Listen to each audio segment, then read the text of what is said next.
Hello, hello. Make sure this works. Okay. Hello, everyone. It's been a bit if you're tuning in. I am your host, Michael Manning, and welcome back to Penn State Behrend Esports. Today is going to be a little smaller scale. Right now, we are currently setting up for the having to go a little bit don't exactly have all the hardware that we have on campus. Right now, I'm currently sitting on my laptop, and we are going to shake off the rust a bit, and we are housing some in-house scrimmages between league players new and old as part of the esports team. It's a way of everyone shaking off the collective rust. Everyone gets has to shake everything off a little now and again. Apologies while I work out some stuff. Anyone who has streamed before will know that OBS can be a bit of a pain. Well, not even OBS, the League of Legends client is bad in a lot of ways. One of them absolutely being it does not like being captured. Especially not by OBS. So this is working entirely off of sweat and grime and trying real hard.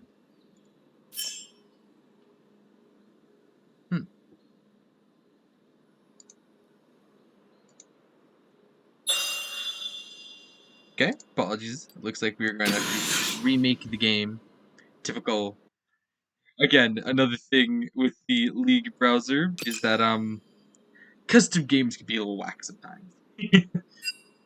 All this work in progress. I can promise to anyone who's tuning in that everything, once we start the year proper, start actually getting into some esports, competitive, everything, production value will be much higher. We're actually working at upping our production value overall, so a lot to look forward to.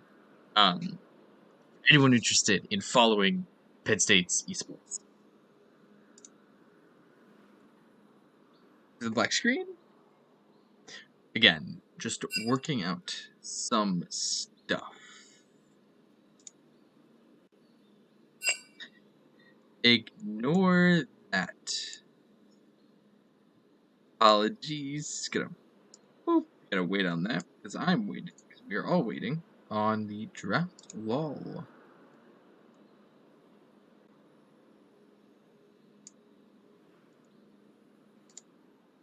Again, just production value is a work in progress.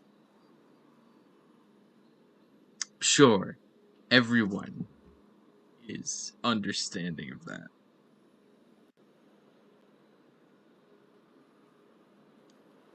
So, our current game is going to be a mix of players new and old.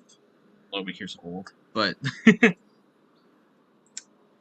plenty of veterans, including Penn State Behrend's very old Cabemus, and some new blood like Hexafish, who will be joining us for their first ever. To be honest, I'm bad with names. I'm trying to work it out. Yep. First ever semester here.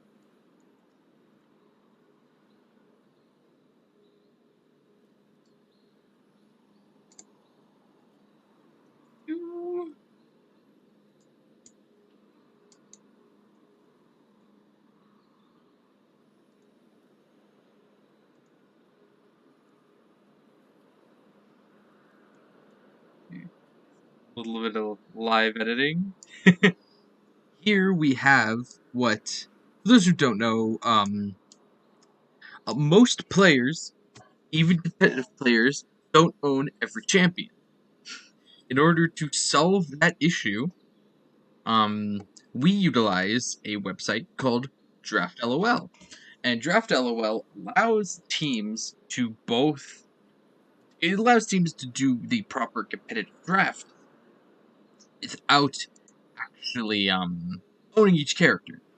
Works as a separate intermediary website so that both sides can properly pick and ban.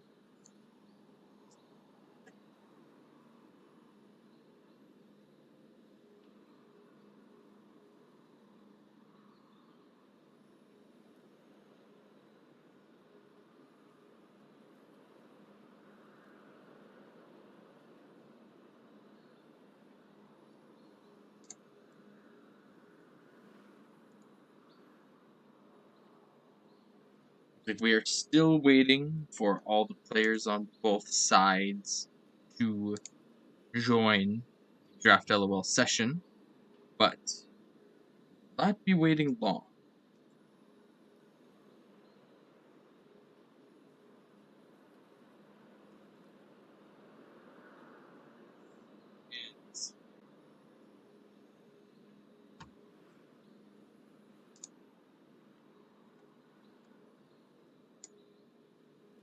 As you can see,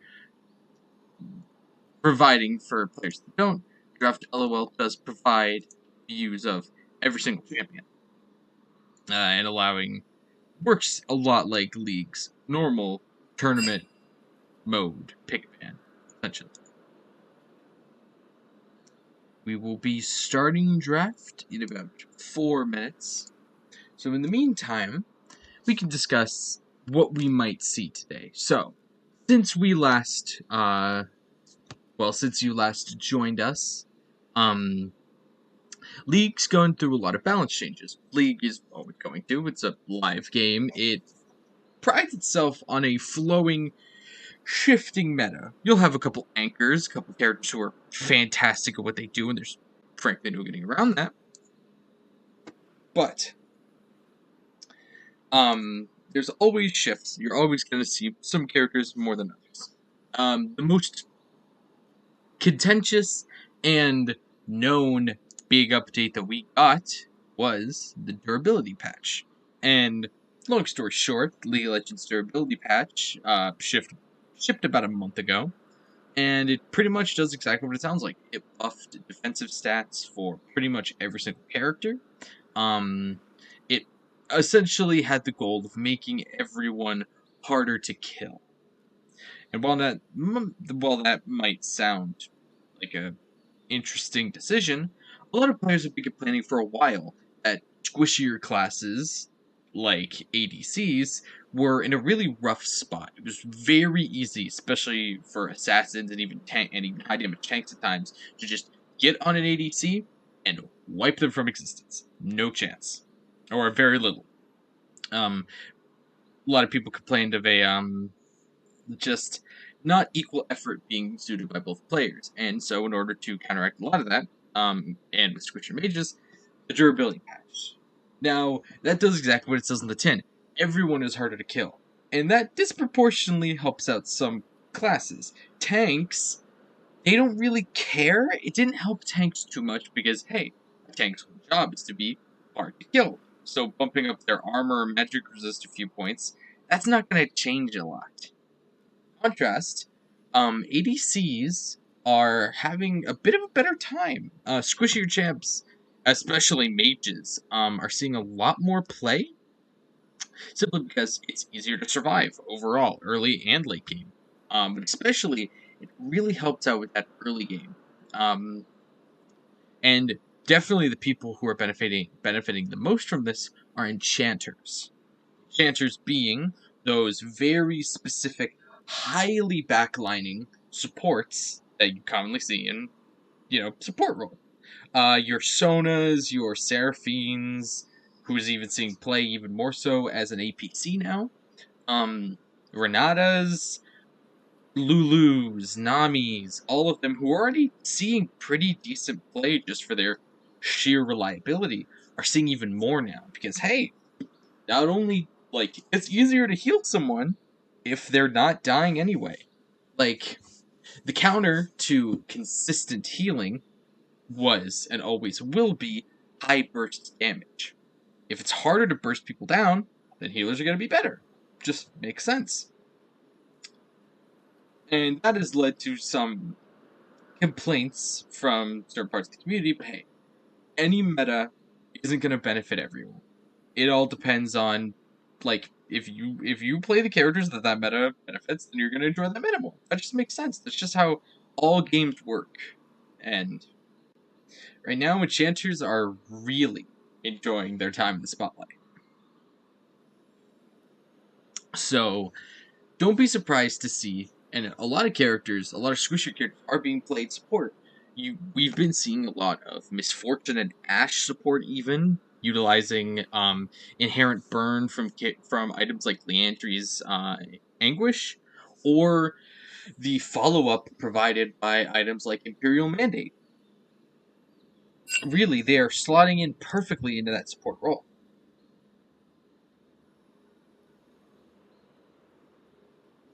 Actually, seeing a substitute in the plays, but we seeing some shifts.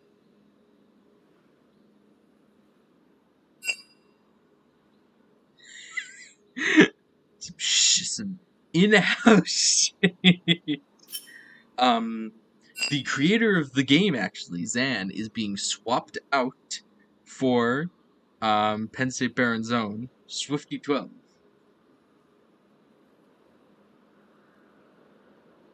You see, we have a nice wide range when it comes to the people who play here at Behrend. Pretty much any role, any rank you are, you can find a decent chunk of people to play with. We have gold, silvers, going all the way to platinums. We have a few diamonds who can join us tonight. But overall, we have a nice wide range for anyone interested in actually learning the game, even. But back to what we might see. Draft should start any minute now. I'm expecting a lot of that squishier support because it's so good right now. Like, there's no reason to not. You're seeing less and less engaged support just because, like, man, uh, a lot of engaged supports are just kind of being outvalued by those the inherent benefits given by enchanters, like your Nautilus and your Rakan. They're still alright, especially if they're piloted by somebody who knows what they're doing. You can do major damage, especially later on in the game, but it's harder for them, especially in lane, to actually all in 100 to 0 burst down a lot of those squishier enchanters that they kind of inherently countered. It's not impossible, of course, but it's harder. It's much more difficult than it was.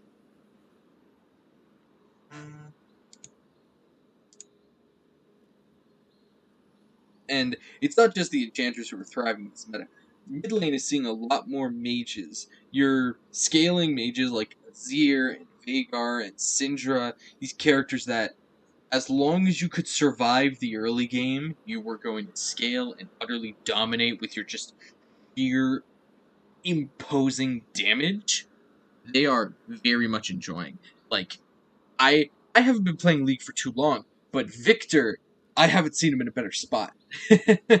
Victor's whole thing is like, as long as you survive, as long as you get CS, as long as you even assist with kills, you will be sitting pretty.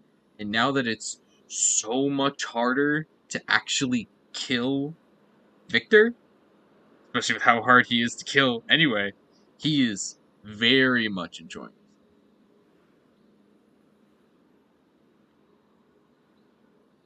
So, I would expect a lot of mage mid lane, a whole lot of enchanters.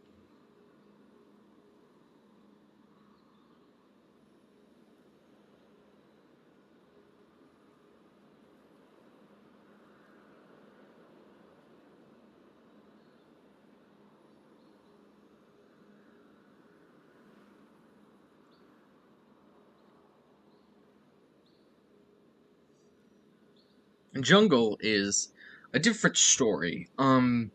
Jungle hasn't seen a whole lot of changes from my limited jungle knowledge.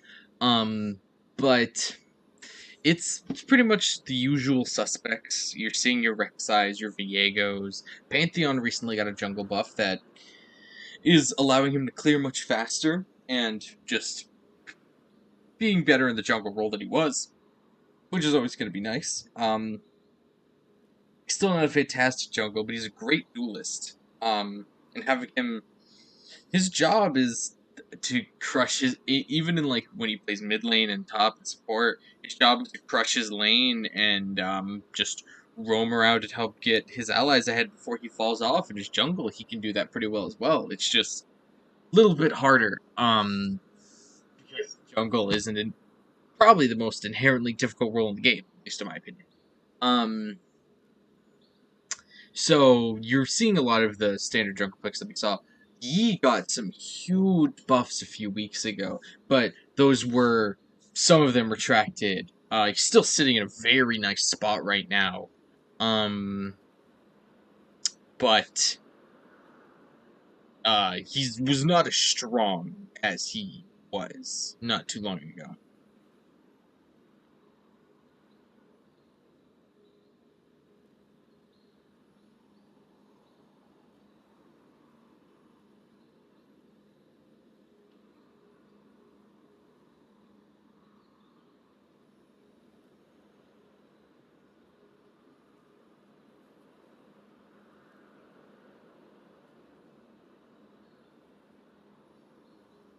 Well, for the way we are still waiting for Penn State Behrend's red side to fully prepare. Again, we had a sub, so it's understandable that they might want to rearrange roles a bit.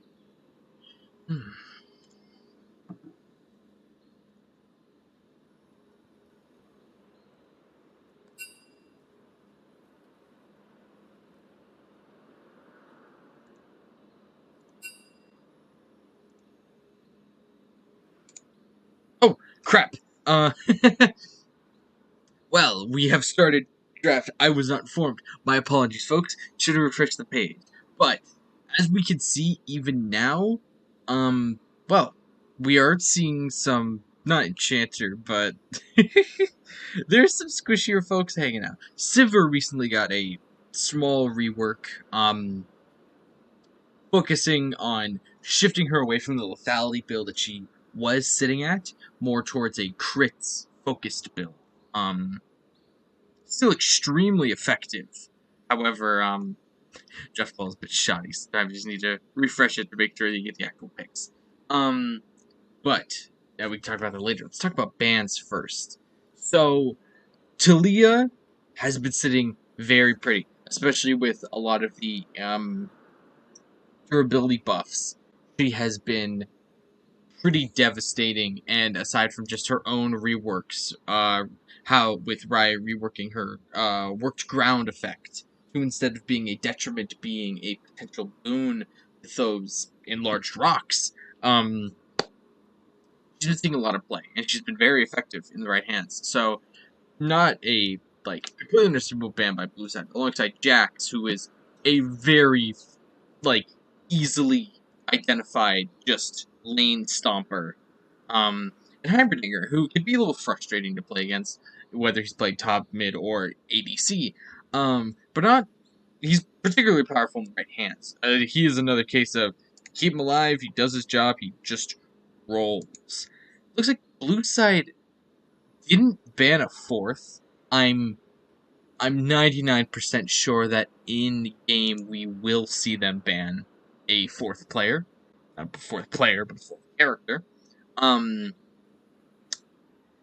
And we'll have to see on that. And a Nivea, another very nice scaling mage who, if survives long enough, can do just some devastating damage. Yeah, a lot of mid lane bans. As as noted by our own players, new and old. Yeah, looking over at Deep Side, whole lot of Kiana banned.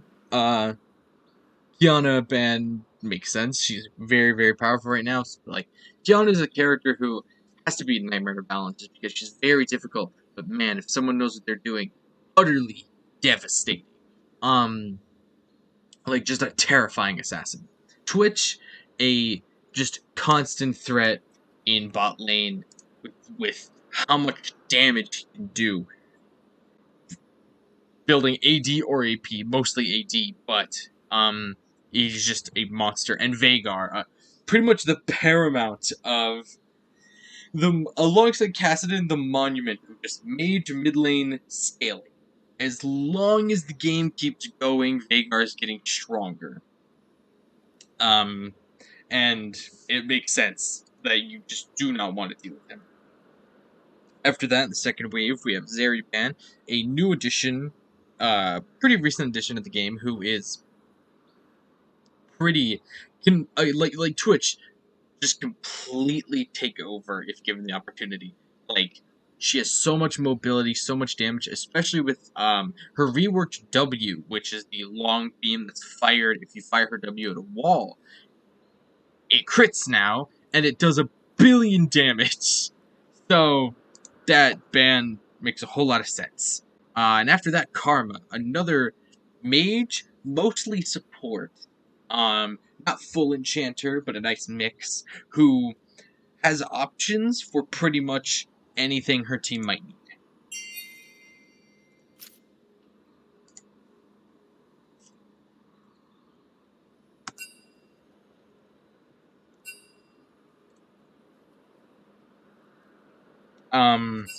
Very effective.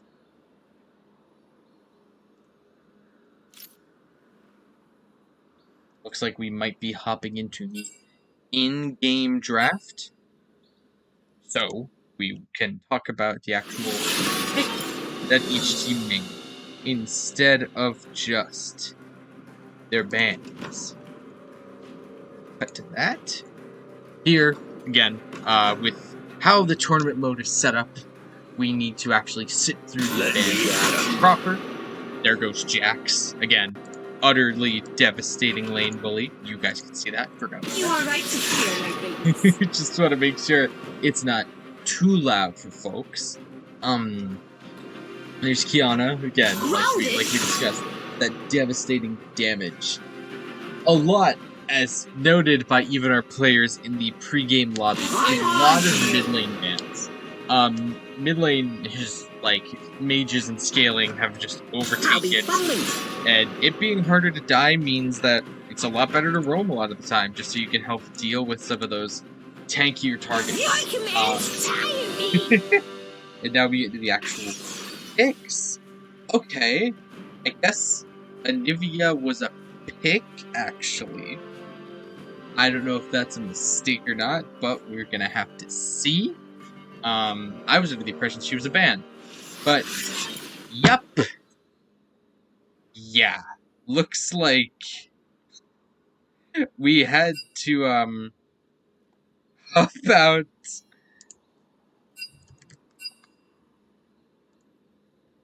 Yeah. For those who don't know, League's character bans are a bit, each team banned 3 characters, then picked their first 3 characters. After those picks, we move on to the last 2 bans, and then the last 2 picks. Easy mistake to make for Blue Side's Haxer to, accidentally pick the character he meant to ban. Understand. Your commands tire me. Yeah. Okay, that's not too late. Again, I promise once we're on campus and I have my presets and everything, we will be A-okay. We will be right back to it. And current, gotta shake off that rust a bit, you know? So, let's talk about these actual picks. Red side has locked in Tristana. It looks like it's going to be Tristana against Sivir in bot lane.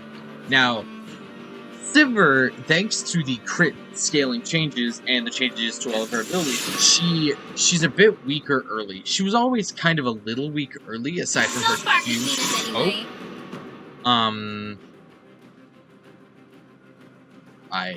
Yeah, Zarya banned, my bad. Just after the last time, getting short. They moved a lot of her damage to her Ricochet, which now scales with crit. And she already had mana problems. However, the caveat to that was that her Spell Shield, which is a free cast on E, which, if she blocked an ability would give her mana, has been changed to now give her health, which can be very nice against enemy poke lanes.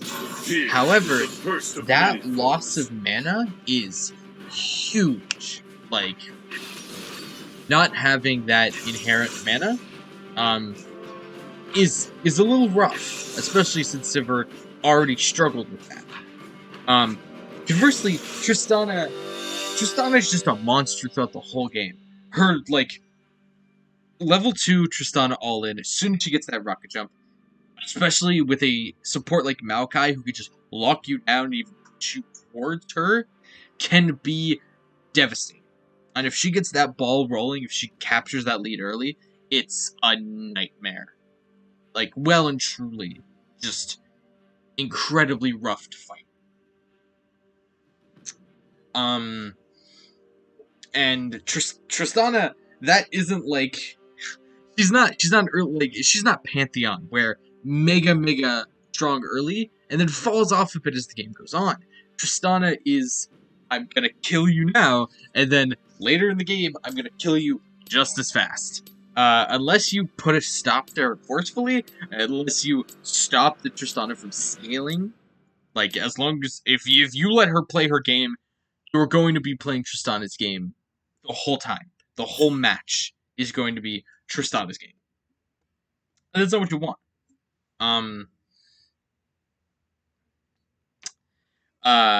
Other than in the bot lane, Fiora and Aatrox in top. Now, this is a bit of a skill matchup. Aatrox and Fiora are not the easiest top laners. Aatrox, definitely not. But even Fiora definitely takes some execution and some learning. I'd have to say Fiora probably has a bit of an advantage. Fiora's inherent ability to deal true damage, heal, and the extra move speed she gets from landing her vitals, if not properly punished, can be a huge detriment. Like, just massive pain. Aatrox, conversely, he can stay in a fight for pretty long, especially post 6 and especially post Gore Drinker. He can just, stick with that fantasy. You bathe in the fight. You just keep going for as long as you can. Just never stop. Heal off the damage you do from others. Fiora and Aatrox pretty much have the same game plan, but a little different. They both want to stay in a fight for as long as possible and heal as the fight's going on. So Fiora is definitely going to build Gore Drinker or Divine Sunderer, which might be even better against Aatrox since he's a bit tankier. We'll have to see though. Especially if timed properly, she can counter the knockups from his Q, his Q series with the different knockups and the different ranges on the blade. Should Philippe parry those properly, Hector's gonna have a really annoying lane. In the jungle, it's Poppy versus Lilia, a character who Lilia absolutely fine with just booking it around the map, sprinting it out of a fight, constantly dealing damage, and the follow up you can get off of her ultimate is massive. Putting like 2 or 3, like potentially even the entire enemy team to sleep for a massive, very painful wake up to be huge. Poppy, on the other hand, is fantastic at targeting single individuals.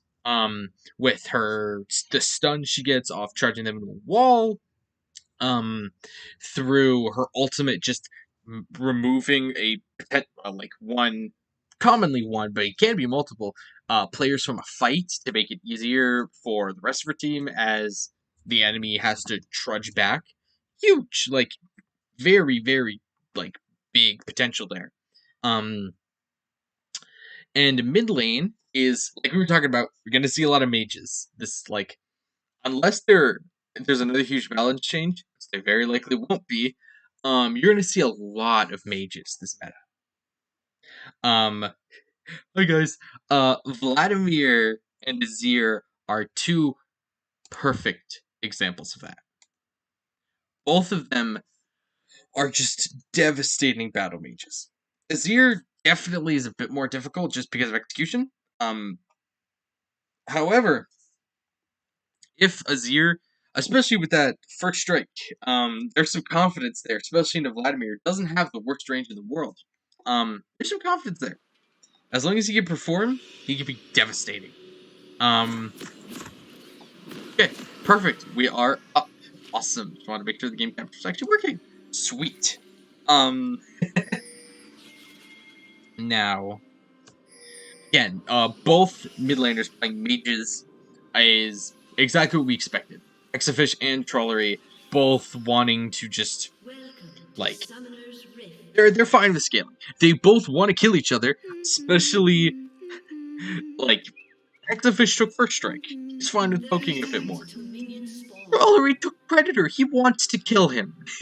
He wants the opportunity to run him down.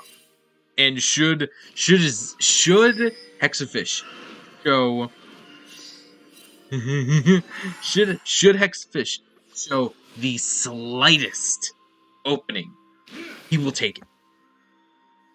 Trollery will be on him. Minions have spawned. Now let's actually talk about sports, the only class we haven't really got to yet. Zyra is... We actually didn't see any enchanters in this game. Despite me hyping them up, will really shut me up. Zyra isn't exactly an enchanter.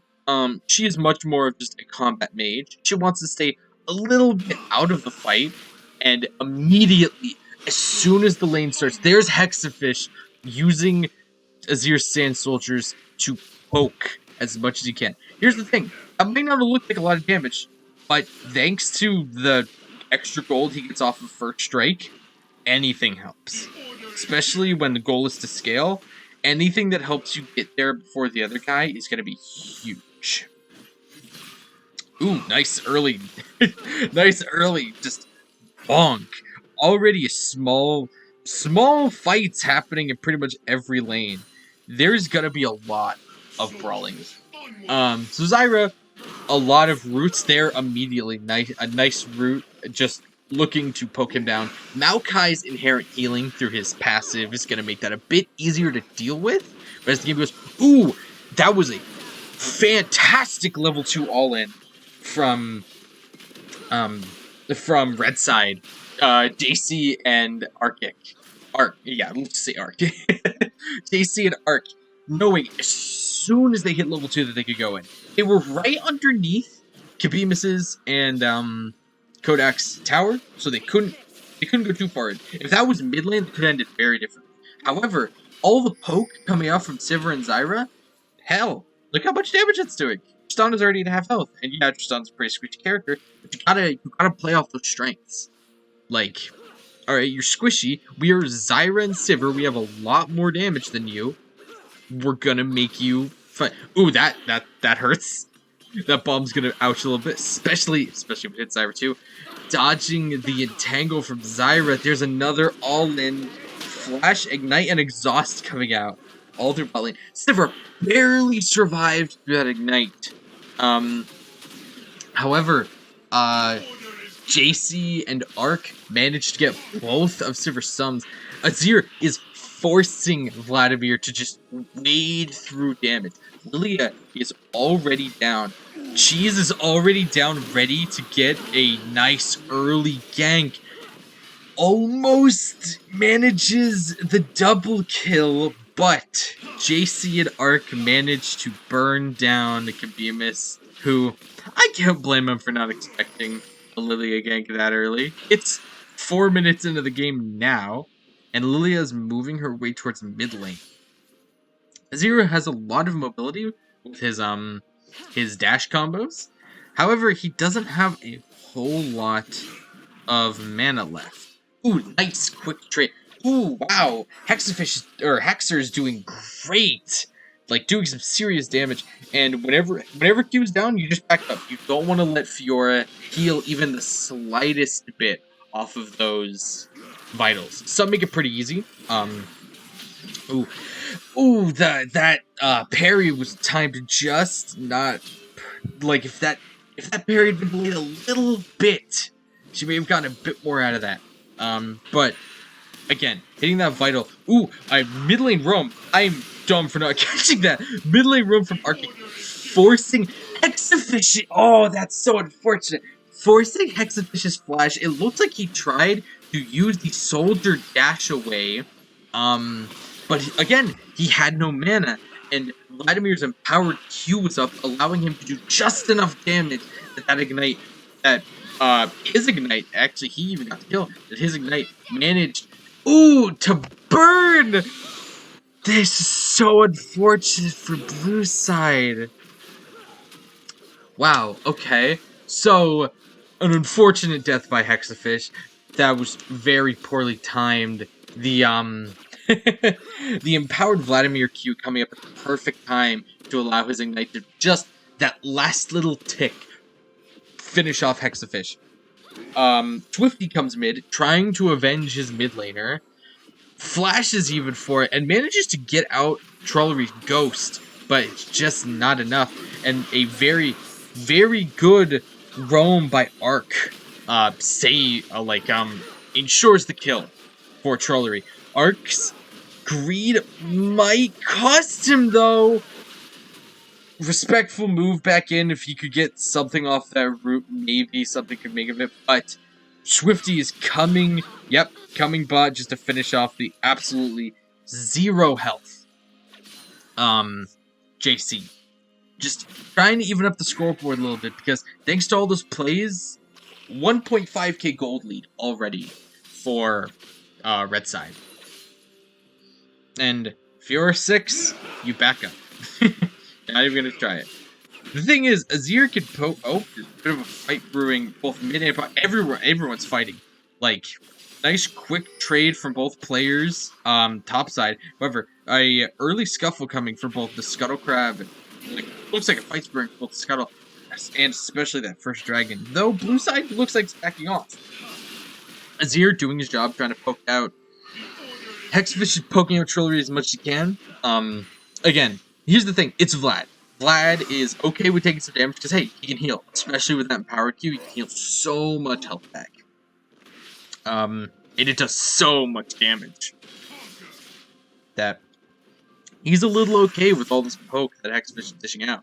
Azir, Hexer, oh, no, we didn't even notice because the Troll Ward, an ult from Philippe means a nice quick kill on Hexer. That's gotta hurt, especially against Fiora. Ooh, a nice ult forcing, allows Hexafish to survive that gank. The early hemokinesis, from Trollery. Not only does it do a good chunk of damage on its own and heal, and it heals Vladimir when it pops, it also gives a damage vulnerability, so enemies will take more damage for a bit. Looks like a little jungler scuffle is going to be interrupted as both top laners move down. That defiant presence or steadfast presence allowing a double sleep from Cheese. I don't even get to. This game is so active. I don't even get to finish my sentences. Haxer manages to get a response kill on to Cheese, closing out some stuff. Wow, Hexafish also manages to kill his laner, Trollery, getting that nice extra gold from the shutdown. And JC and Arc manage a kill on Kodak. This is a real roughhousey game. Although, as much as blue side is fighting tooth and nail to close the gap a little bit, those flashes were a little greedy. Is actually gonna give Kabimus a kill on JC. Thank God for Ignite. That was incredibly greedy by JC. That flash was bold. Despite that though, despite all the reactionary kills that blue side's managed to snag, the red side definitely has advantage. Current a 3k gold lead, and Yep, yeah. Gotta use both characters top lane. Pretty dash heavy. Nice early dragon for blue side. Definitely not giving up. Want to take any advantage they can get. Trollery comes bot river just to snag that scuttle. As Cheese is looking to respond to the dragon kill with a rift take. And with the Prio top lane, there's nothing, especially with 2 levels up on Haxer. Philippe has him covered. And mid's looking, well, pretty even-sided right now. Haxer's trying to keep up guessing, but a Fiora with double buffs is just, what do you do? He already has so much of a lead. Oh, my bad. Cheese does manage to get the Rift Herald. And yeah, Fiora already has her Gore Drinker. That's a rough lane. Hexafish doing a great job punishing Trollery. Yeah, waiting out that empowered Q. He doesn't know that Cheese is in the top river bush. Oh, Cheese barely misses the bowling ball. Oh, a big engage. A huge engage by Hexafish. That knockup. Emperor's Divide. That's the name of his result.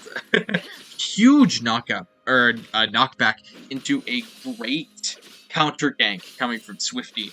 That could have been bad. Leah was not gonna let that missed bowling ball just stop the gank. She was willing to go all in. Oh, Swifty getting a little greedy, trying to take some of Cheese's jungle while he's dead. JC and Ark managed to force out his flash to escape, and Philippe is trying to bait out these Q2s and 3s coming out from Aatrox just for, again, all the damage and the huge stun you can get off countering debilitating effect as Fiora. Massive. Fiora is incredibly squirrely, and if she's ahead of you, she doesn't care if she gets caught. So, no sense risking it.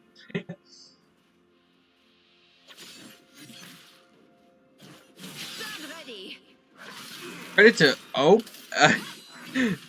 the World Ender coming up. Oh, World Ender and both. Well, okay, both ults coming out from top lane, and with Fiora eating a tower shot, don't want to be too greedy. If Aatrox tried to follow that up, Cheese was right there to back Philippe up, but Aatrox playing it safe a little bit. Backing, which is gonna hurt. It looks like Philippe is probably, or Cheese is probably, there's 3 plates already. Yep, and there's the Rift Herald top. That's gonna be first tower top lane. That is gonna, blue team is managing to close that gold divide a little bit. That's gonna be a lot of gold in red sides, in Philippe and Cheese's pockets. Swifty trying to respond as much as he can.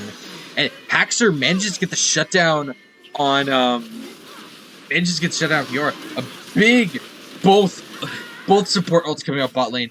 And it looks like Haxer, it's a double kill top. Fantastic response. Zyra manages to kill, or Khabib's manages to kill JC. Kodak's trying to avenge his support. Oh, there's just fights going on. Predator and Hemophilia, or Hemomancy, coming up mid lane, trying to punish Hexafish. However, Hexafish had Emperor's Divide up, forcing... Ooh, that was a great spell shield from Kodak, but Maokai's pretty tanky. He's not that upset. And with Cheese and JC coming back, but Kodak's making a smart play, just backing off, no sense risking anything. Who's on the other foot now? Haxer has double buff. He's still a level behind, but he has double buff. Taking a quick look at items, most of the game has their mythics. Each chart's actually, wow, Haxer actually not going Gore Trigger like most Aatrox does, but going Eclipse. Eclipse has been seeing a lot of play recently. It provides you with pretty much all the stats you could possibly ask for. So it makes a lot of sense. Both teams mobilizing for the second dragon. Looks like red side is already swarming over it though. Unless blue side gets a really big play here. Oh no, backing off the dragon actually. Yeah, thanks to all the pressure they have top side, Haxor's forced to stay and respond to both top. Oh, that is a fantastic route coming out from Khabib's, forcing Philippe's. Oh wait, actually forcing Haxor teleports for the follow up, which then forces Philippe to teleport behind enemy lines a bit. But if he doesn't get out of there, he is in a real rough spot. Haxor ulting for that extra move speed that Aatrox gets, going over the wall, but Kodak is already there to meet him. Not gonna chase. Don't again. That's Fiora. You don't want to risk going toe to toe against that big of a duelist. Looks like red team's going to just accept the loss of that dragon and focus on maybe trying to take mid tower. Can't entirely get it. Haxor gets a nice Q, but yeah. That powered Q from Vlad does so much damage and heals him by so much that there's really no point.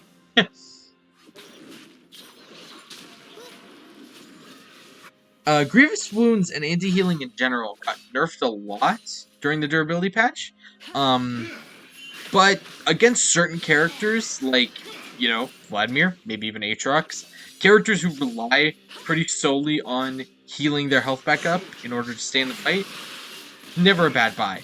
Yeah, fantastic poke coming out from Hexafish. Just the sheer patience is astounding. Like, had a bit of a rough early start, but like otherwise responding fantastically to every time Trollery has Hexafish responding perfectly every time Trollery has tried to just drop out. Looking for an easy kill. There is the grand duel coming out. Manages to get the last. Wow, Hexafish, another kill on Trollery. And hey, again, Haxor on that Aatrox, very, very tanky. Hard to actually burn down. A big engage from JC gets swiftly shut down by Swifty's Poppy. Again, her single target denial and shutdown is massive for that pull. Gets 2 kills, however, unless that bullying ball, any damage that you take, the first shot that you take that wakes you up out of first shot that you take that wakes you up out of Lily's sleep does a bunch more damage. And she's just this is the issue with Lilia doing well. She moves a mile a minute, and there's really no hope getting away from her. However, Sivir also, with that move speed passive, with Fleet of Foot, manages to get away. Philippe, with the opening, like, hey, Haxor, you had no health. Great job just trying to keep out of his grasp, keeping out of Philippe's grasp for as long as you can, but it's a Fiora with a lot of kills and very few deaths. She's gonna kill you. Need some major outplays in order to keep that down. Again, both teams have been sitting at a pretty sizable gold gap in favor of red side. Sitting at around 3k now, a little over 3.5k. And wow, just gonna ignore that control ward. He will, with that tower about to go down, and with Arc right there, Trollery trying to get that easy kill on his ear, but is on Hexafish. Hexafish runs into the arms of Swifty and managed to bring back the tower thanks to Azir's ult. Swifty's doing whatever he can to try and cover his mid lane. Hexafish can't really join the fight because of how low health he is. That is gonna be very unfortunate. Nice, yeah, unfortunate death. But again, for all it's worth, blue team are taking these fights that, like, blue team is doing everything they can to stay in. Like, Hexafish is playing a fantastic mid lane. I don't know about that ult call from yeah. The On the Hunt from Sivir from Kodak gives you a whole lot of move speed, even to your allies, which is fantastic when you run a 7-button down. Got a lot of confidence off of seeing a Vladimir about half health. Don't trust that. Vladimir's either alive or he's dead. like there it's very hard to poke down Vlad. Swifty with these super good engagements managed to chunk down like half of Ark's health. However, looks like Bemis is going to back. Third dragon's going to be coming up very soon. Fiora dashing right out of the Unholy Chains. Ooh, now there's that parry that he's been looking for. Forcing out, fully managed to force out Hexer's ult and his flash. Like, sucks. But Fiora getting ahead is so debilitating. And she has a Rift Herald. That looks like it's gonna be inner tower. Inner top tower of Red side. Ooh! Azir manages, Hexafish manages to get the kill on Ark, but wow, Ark actually takes him down with him. Ooh, Khabib's trying to do something, but it looks that dragon fight goes squarely in red team's favor. Hey, Vlad's already even started fighting. Lilia has smite up in 5 seconds. Swifty is looking to do something. Ulting Vlad away is bull. And hey, probably do some serious damage. However, Tristana. That's exactly what we were talking about. Trollery looking to use this opportunity to get a kill on Kodak. Yeah. And there's the Vlad damage. Just serious chunking. Finally, blue team's outer bot tower falls. Just a minute. Finally gets poked down. Philippe is living inside of Swifty's jungle. Like, with how low pressure, and with Hexer currently being closed on as we speak. There's the grand challenge. He's actually fighting tooth and nail to try and get out, but it's not going to be enough.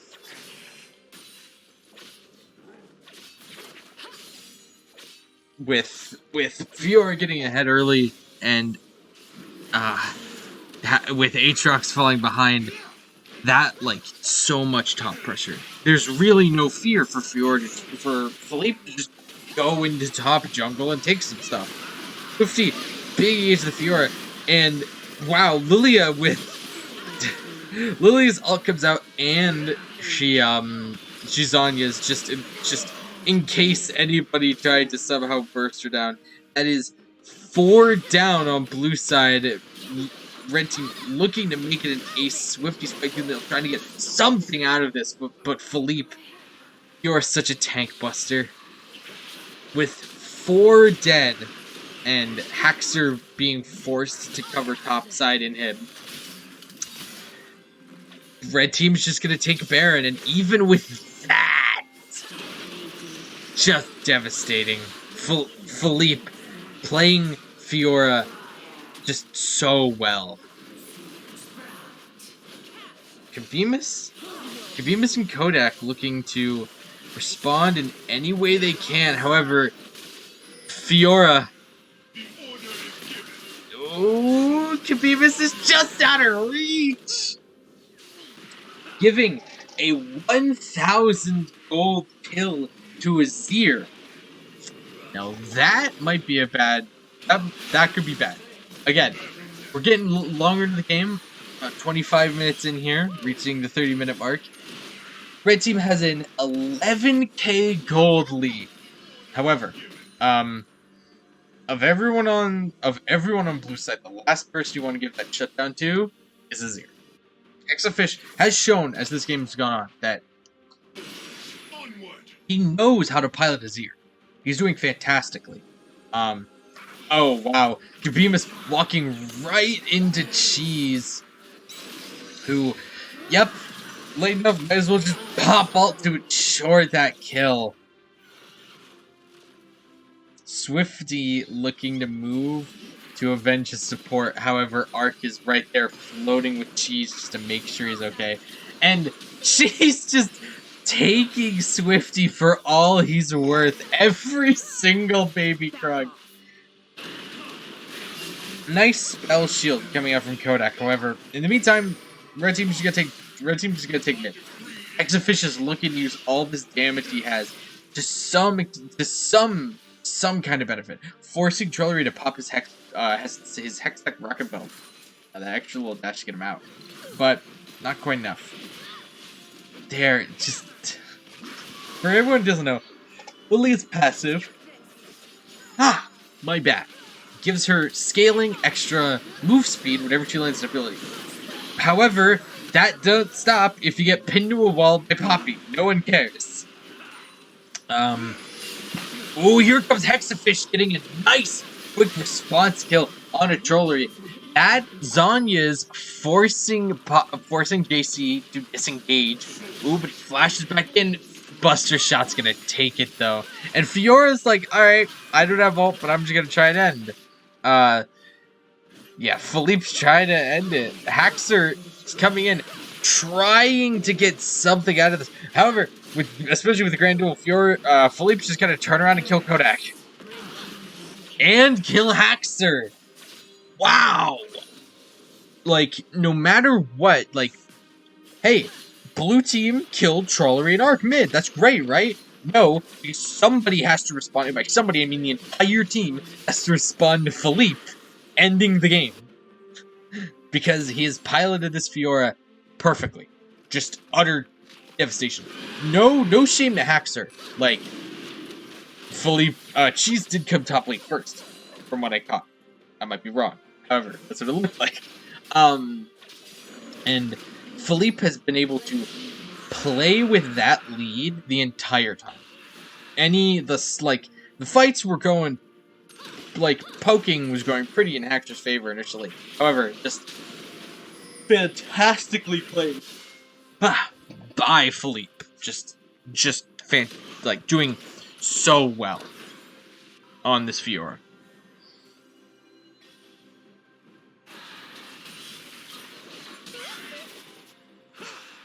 And there's the Hullbreaker. And a stopwatch. As if she wasn't a split push problem enough, Philippe has gone, okay guys, I'm bored. I'm gonna end the game now. Arc pops his ult. Arc pops his ult, saves himself. Swifty tries to use her own ult his own ult to, like, you know, wow, just ults coming out on all sides. Lily ult putting Azir to sleep. The Zhonya's manages to save him. However, with both Lilia and Fiora right on top of him, not much you can do. Haxer, blind, righteous rage.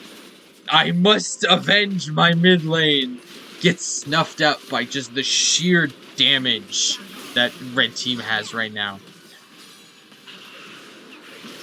With a blue smite on Cheese, just looking to deal as much damage as he can to Poppy. And that looks like that's gonna be the first game going pretty soundly to Red Team. Yeah, that was a pretty one-sided game. Blue side played, like, again, early game, blue side played very well, especially Hexafish and especially Swifty. Like, they were doing everything they could. Here, I got a key. I got a key fragment. Doing everything they could. Hexafish especially running with the short lead that he got off of Trollery. However, Azir can't really roam. At least not as easily as other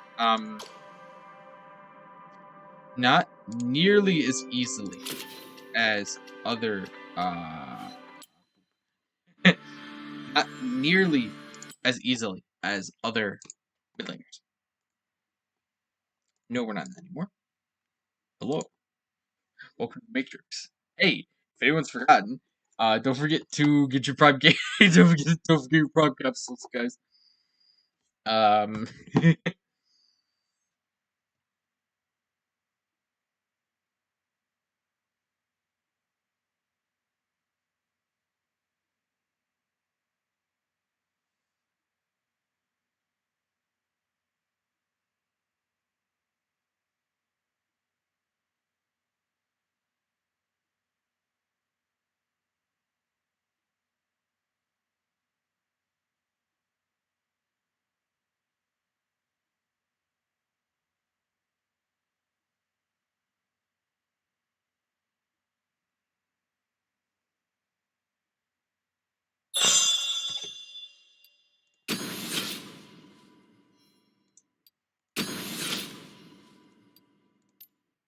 well, that would be.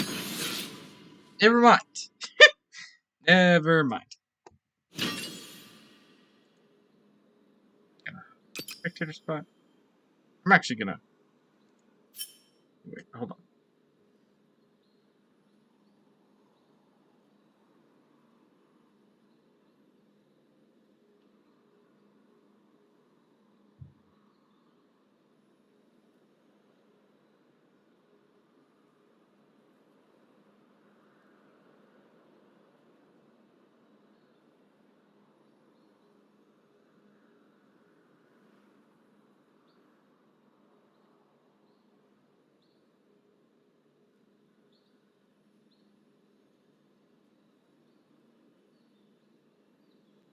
Sorry, folks. Just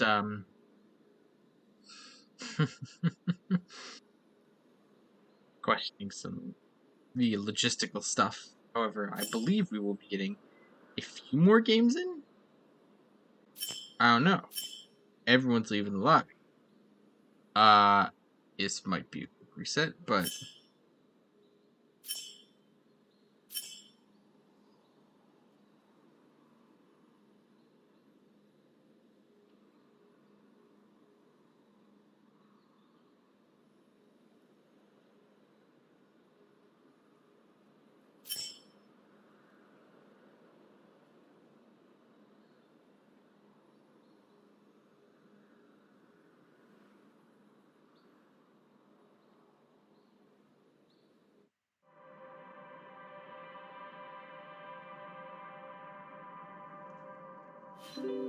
folks, just working.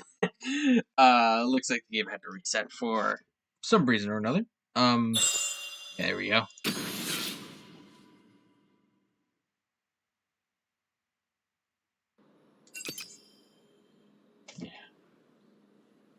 Looks like we'll be going with the same teams as last time. Haxer, Philippe, Hexfish, JC, and oh, never mind. Cabemus has actually hopped to red side with Trollery, Arc, Swifty, and Cheese. And Zan is and the blue side is going to be Philippe, Hexfish, JC, uh, Zan, and Troll. Okay, we are definitely getting some mix-ups. We're definitely shifting around again. There's a lot of new blood here, so we want to make sure everyone can play with everyone. Makes sense shifting the teams around a bit. These are just scrimmages. We're not doing any kind of like set. So, looks like blue side will be Philippe, Hexafish, JC, Zan, and Trollery. And red side will be Arc, Swifty, Cheese, Cabemus, and Haxer. Gotta get rattling off these names quick.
Right.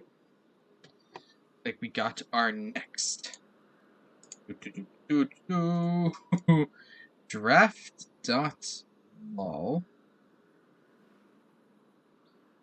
setup. Apologies, folks. Some of this can be a bit of a pain.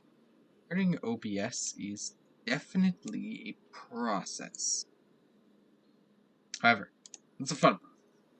I enjoyed my time here, and I hope everyone enjoys their time watching. We are definitely not just setting up. Boom, there we go. It's Draftello. It's the same, but it's different. Games are different. So we might be seeing some difference. Fingers crossed.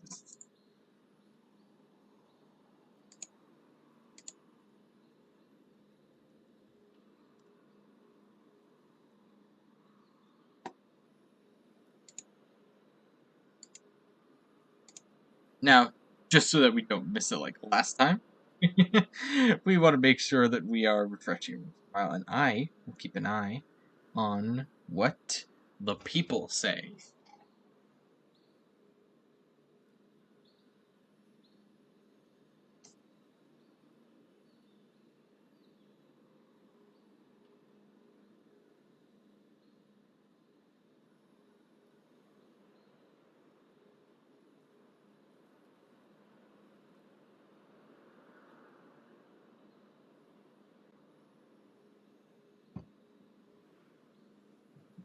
Huh.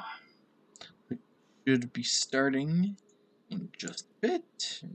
Refresh. Nope, not started quite yet. Should not be long though. Again, bit of a side switch. We have shifting teammates on both sides. Yeah. Again, quick recap. We have Philippe, Hexafish, JC, Zahn, who didn't play last game, and Trollery on blue side. And red side is Ark, Swifty, Cheese, Kabimus, and Haxer.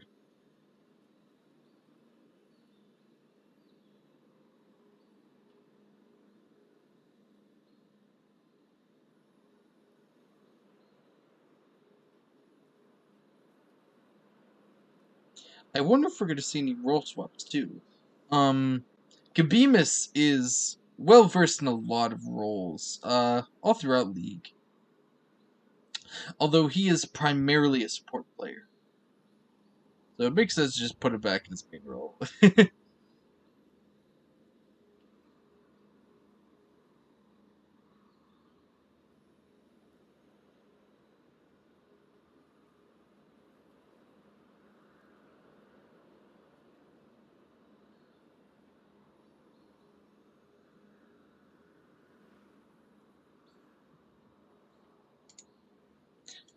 Are they started without us?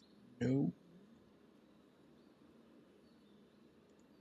Again, they have to talk through who's going to play what position after the shifts of the last game. But wondering what we'll see. It's interesting because both junglers last game, Swifty and Cheese, are on the same team this game. So not sure who's going to be playing jungle and who isn't. If it's Cheese, I wonder if we're going to see that Lily again because wow. Wondering if we're going to see Philippe's top Fiora again, which, as we saw last time, pretty devastating if unable to go for too long. And so fun little thing, I was, as a joke, offered to play in these games, and I am primarily a top lane player. If I fought that Fiora, I probably would have torn my hair out. So Haxer, great job not mental booming like some of us lesser life forms may have. Alright, you ready? Check in in the actual chat. Blue side is ready for draft as soon as red side is.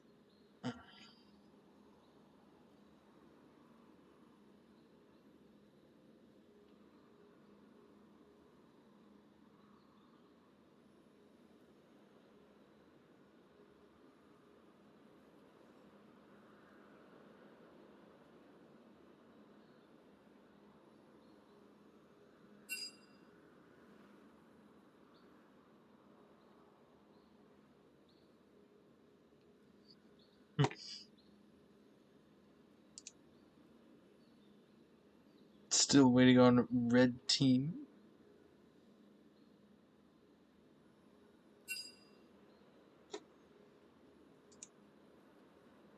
Alright, we just got the ready from red side as well.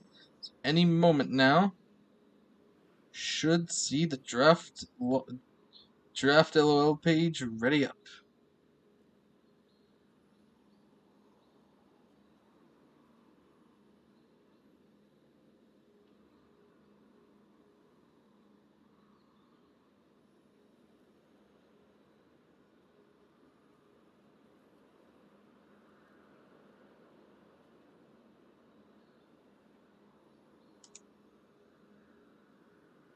Alright. Here we go. Blue side gets first ban and immediately knocks out Samira. And red side is sticking with that same Kiana ban that they took immediately last time. Understandable. Hexafish is as we saw from last game, phenomenal mid laner. And he's bragged about, well, not bragged, but he's shown clips of his Kiana before. Scary. Don't want to deal with it. Blue side also banning a pretty dominant mid lane carry with Yasuo. You see Yasuo everywhere nowadays. You see Yasuo top, you see Yasuo mid, you see Yasuo bot. Yasuo? Yasuo. Bot lane, even. Scary. Nowhere safe from Yasuo. Red, then keeping that Zeri ban and the Veigar ban. Red sticking with the same bans as last time, as Blue bans Yone, both Wind brothers, out of the mix. And Blue immediately locking in that Azir for Hexafish. I mean, hey, after what you saw last game, yeah, no, you roll with that. If one thing worked on that team, it was Hexafish on his ear. Red side locks in Kaisa. Interesting. Obviously, Kaisa scaling ADC pick. She could definitely do some damage early bot, especially with the right support. But like, she scales like a monster. And a Morgana. Potentially the right support. I'm not a Kaisa player. I don't know.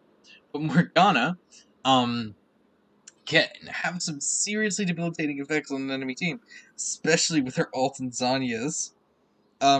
Especially with just her Q locking you down for 3 seconds. A full 3 seconds of just not being able to move. And, like, just the damage that it does. It does some damage. Blue side, again lucky in Sivir.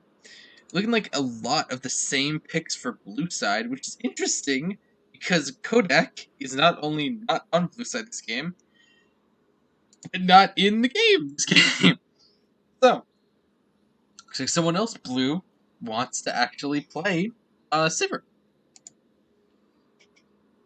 Final blue pick, or the final blue pick of the first wave, Wukong. Now, Wukong is pretty strong, especially in team fights with his ultimate. But it's hard to decide where he's gonna be. Because with a pretty recent change where Wukong's clone dash can up over walls now, he's been seeing a lot of play in the jungle. He's still a very dominant top lane pick, but he's been seeing a lot of play jungle too. And red side's mid lane locked in with Akali. That's not necessarily true. Akali's also been seen top, but mostly mid. Some serious, just insane burst damage potential there. Like, seriously nuts stuff. Red gets the first ban of the second wave with Janna. There we go. You know, I don't feel as dumb now because we're actually banning some enchanters after I hyped them up so much. I guess we're gonna kind of an enchanter. Kinda. Not really. She's a mage, but not a enchanter. But with Janna being pretty by the book pure enchanter. As well as a ban on Diana coming up from blue side. He's been seeing a whole lot of play jungle. With a very interesting Sunfire build, which I personally don't understand. I mean, I do understand she does 1 billion damage anyway, so throw the tankiest mythic in the game on her. But yeah, makes sense you don't want to see that. And a Poppy ban coming out from red side, and which is actually really funny, because Swifty, who was the Poppy last game, is on red side. So hey, if I don't get her, no one does. And the final ban from blue side on Aatrox. Interesting. Haxor is red side this game. And a Volley Bear lock-in. That's another character very similar to Wukong. I've been seeing a lot of play jungle recently, but is a pretty strong top lane pick as well. So we're gonna have to wait and see until we actually get in game.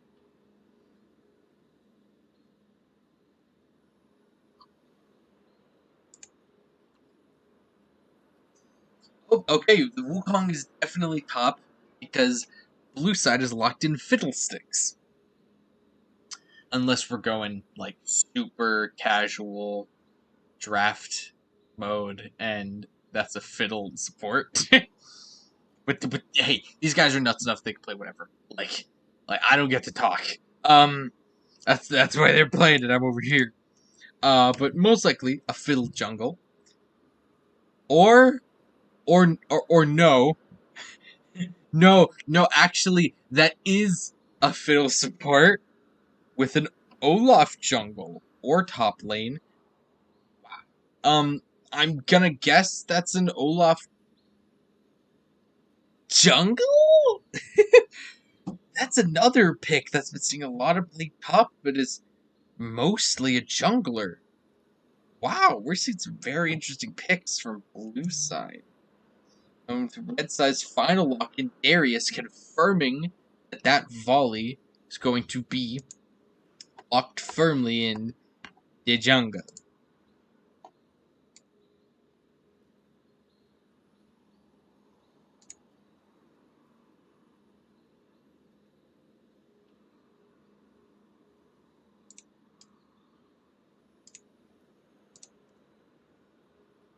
And with that, we wait as both teams prepare to load in to draft properly. Ugh. We'd be yawning because it's late and I'm tired. However, nothing's going to keep me from first real opportunity to get back. And with that sound, we are back in to proper pick ban phase. Now, Samir is definitely someone who has really benefited off of the durability changes. Because, like, Samira scales like a monster. She is one of the ADCs that, like, accentuates the snowball playstyle the most.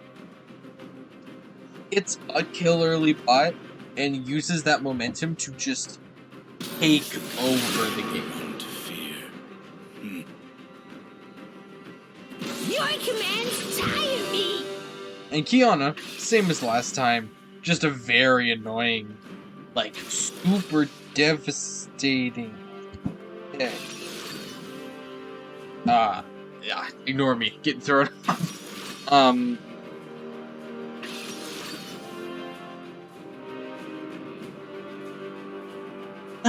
Yeah, I apologize.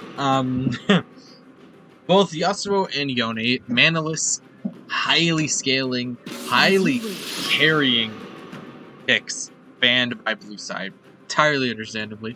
And you have our red side's bans alongside the Kiana, Zeri and Veigar for the same reasons we explained last time. They are characters that can struggle a little bit early, but absolutely adore when a game goes longer, which keep growing longer now, so yeah, I don't want to deal with them.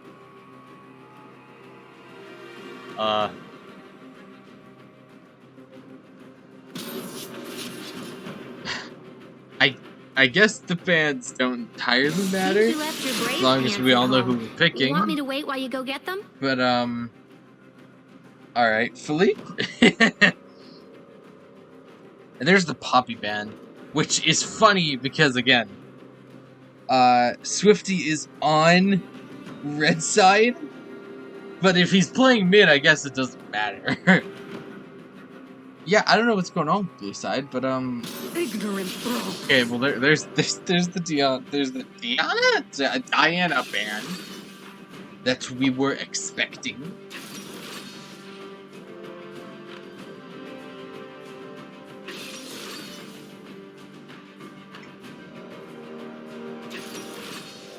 And now as you see the actual lines, I'm still a little confused. Now red side's team is really slotting itself together. Darius is and always will be a pretty dominant force top. Like, Darius, similarly to Samira, and like we saw last game, similarly to Fiora, is a character you really, really don't want to let get ahead. And just like Fiora, Darius is adept at sticking himself to you and just beating you to death. And just, like, unlike Fiora, whose primary goal is going to be, she's a bit weaker in team fights, especially if she's focused too much. So hey, I'm just gonna split push. I'm just gonna, walk over here and force you to come to me. Instead, Darius's big deal, yeah, he's gonna, if you try and fight him early, and you play it wrong, he's gonna kill you, and then he's gonna snowball, and then you're not gonna play top lane anymore. However, especially with a lead, Darius can be a devastating force in team fights. If he can get multiple procs of Noxie and Might by stacking 4 stacks of his bleed passive on enemies, and get the resets off on his ultimate, Noxie Guillotine, then, like, game over. Darius is, in all sense of the word, a potential hyper carry. Now, other than that, Red Side has some very strong picks. Kaisa is a character who fine with fighting a bit early, but really, really wants to get to the later games, especially when she has managed to evolve her abilities. Morgana is a support who is adept at protecting and locking down and securing kills with just her poke, her burn, her multiple ways of locking down an opponent, and her spell shield. Akali might have a rough few early levels. What am I saying? She's fighting Azir. Okay, Akali's goal here is to not get poked too much. Azir's goal is to poke enough so that Akali can't just jump on him and beat him to death. Because if she does, then Azir might not get to scale unless whoever Blue Side's jungle is comes mid and helps him. He's definitely still going to want that because Akali's scary, and if Akali can get on top of Azir, her just insane burst damage. You don't want that, especially as Azir. And with Volley jungle, Volley has some very easy ganks, especially if he takes Predator. Just all the move speed he gets with his charge and the stun he gets off the end of that is huge.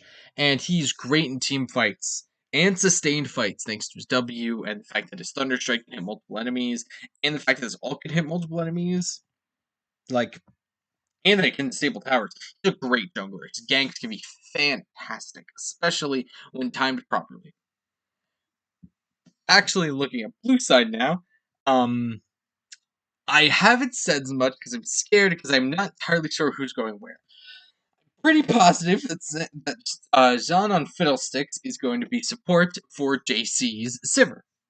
Okay. Hexafish's Azir's definitely mid. Alright, we saw that last game. Now, where in the hell are Wukong and Olaf going? These are both care. Well, I guess we're about to find out, considering who has Smite. Place your bets now. And the jungler for blue side is... It's Wukong! Okay, it is Olaf top. I wasn't sure. Never sure. That is a first strike fiddle support, though. Oh, we're gonna get weird with it. We're gonna get weird with it.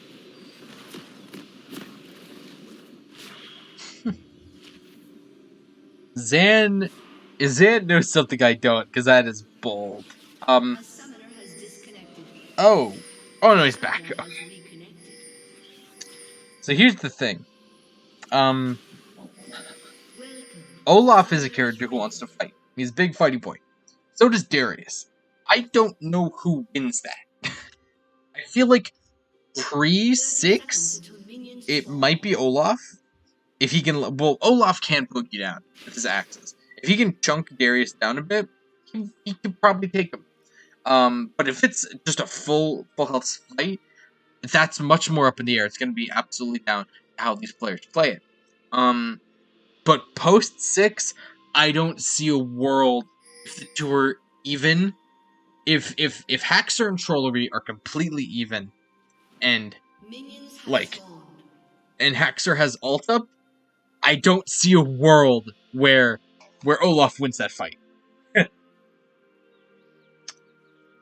Like, Olaf is prepared to fight you. Olaf is prepared to brawl, especially with the increased attack speed and lifesteal he gets when his health gets low, especially with the shield that scales with how low his health is that they gave him in his recent Slate rework, especially with his ult resetting its time based off of smacking people. Like, Olaf wants to fight, but I don't know if he could fight Azir. Not Azir, Olaf. Darius! Now, Swifty's got the safe pick, and like we said, he doesn't want to get poked out too much. He's gonna call it. Can I shift this around? Oh, they can Neptune. Alright, I'm gonna shift this around a little bit to make this easier for my brain. There we go, perfect. Now. Oh, well, okay, yeah, no, wait, level 1? Oh, wait, yeah, level 1. Especially if Hector gets stuck on minis. Wow, Trollery manages to force his ghost because he got minion blocked. Haxor got minion blocked and missed the blade on his Q for the heal. That is huge. Cheese and Kabiba's doing a fantastic job poking Zan down before, like, if Zan gets in a bush, he could be a nightmare. Morgana and Kaisa have ways of poking him out, but it's going to be annoying. If you force him on the backline like that, especially when he took first strike, that's going to be pretty nice.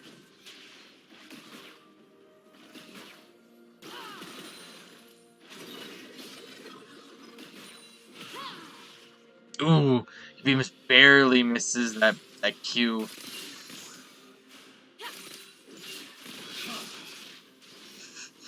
Hexafish. We saw how Hexafish play. Hexafish can play Azir just so well. Poking so well. Yeah, Haxor hit level 3, he got all his abilities, and it almost looked like he was ready for an engage there, but, like, kind of backed off. Maybe he didn't have Q up. Or maybe he's just scared of Olaf. Because I'll be honest, after how that first one went, I'm scared of Olaf. He's backing. I believe Haxor thinks that Trollery has already backed. Because Trollery didn't. He went into a bush. That's gonna suck. Wow. Zan finally getting a nice harvest off on red side, but here comes Ark getting both of bot lane's flashes for his own. 2 for 1. That's a fantastic deal. No one's gonna scoff at that. Wow. Wow. That Ark just volleys jungle ganks with that. Scary. Yeah, you need to back off. Here's the thing. Swifty. Oh, here comes the all-ins, especially. Well, wait, no, actually, Philippe is floating mid. Here's the thing. Here's another thing. Swifty Akali is playing an energy champion. energy comes back pretty easily. You don't need to worry about mana. Azir definitely does. Ooh, nice Q, regenerated some of his health, even though Haxor's a level down. You know, Darius got a huge chunk of his missing health back with that. If he still had Ghost up, he may have been in a position to Ghost to follow that up, because when that Noxus symbol appeared above Trollery's head, when you stack 5 stacks of aside from just doing a whole lot of bleed damage when you manage to gather all 5 stacks onto an enemy as Darius, it activates Noxian Might, which basically just gives you a massive AD buff. It's something insane, like 200 extra bonus attack damage late game. Like, it's nuts. But it gives you a huge attack damage buff. It gives you the ability that for the next few seconds, every single time you hit someone with something that would stack bleed on them, it instead stacks 5 stacks. If this is a champion, I'm pretty sure it resets how long Noxian might last for. Wow, Swifty really confident at all in, immediately alting as soon as Hexafish is in range. Hexafish manages to get out thanks to Azir's Soldier Dash. And thanks to that, hey, Akali no ult. That's pretty nice. Like, Akali's ult's very scary. Getting her perfectly in the position to do her whole combo. Oh, there's the ult coming out from Trollery, forcing Haxor to do a late ghost just to guarantee that he's not gonna get run down. And here comes Ark coming to punish Trollery for not taking flash. And nope, not enough though. He manages to force Trollery to pop Ghost for free too. Like, Ark didn't pop anything there himself. And just to force him to use Ghost, which is nice. And actually chunked him down a good amount of health. So if Haxor can get a good engage here, if Trollery steps up too far, I think you're looking at Flashy. But now he's going the safe bet. He's backing. Doesn't want to risk anything. After that, ooh, Trollery, Haxor, he thought about it. He thought that Trollery might be in that bush. He warded just as he left. Hexafish's lane is going to be a bit scarier now, post 6. As we saw, Akali can get on you, but hey, Azir has a whole lot of options. Not a whole lot of options, he has one fantastic option on it, getting out.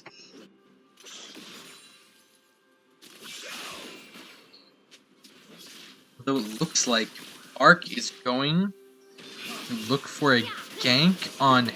Oh no, Hexafish whiffed his ult! Oh, and he flashes. There goes the second part of Swifty's ult, but so much ability. The slow from Timber Q and with volley right there. That's first blood. 8 minutes into the game, first blood on first blood for Swifty. Ooh, that point and click fear manages to scare Ark off a little bit, but despite how low health he was, that fantastic Q from Kabimus, sniping Zan right through the minions, securing a kill for Cheese. Oop, and Philippe's looking to move it on Ark. Ark just attacking the wrong one. Ooh, on the hunt comes out from JC, and he gets a kill on Cheese. Now that is now 2-2 with a slight gold lead for blue side. It's only like 0.5k. Still, part of that might have to do with Trollery hanging out in Ark's top jungle, since he knows he's bot. Ooh! Okay, wow, fights overall. Nice E coming in for Swifty. Fantastic trade for him. Hexafish tried to respond, but again, you mid-game Azir, you're not going to be able to do a whole lot.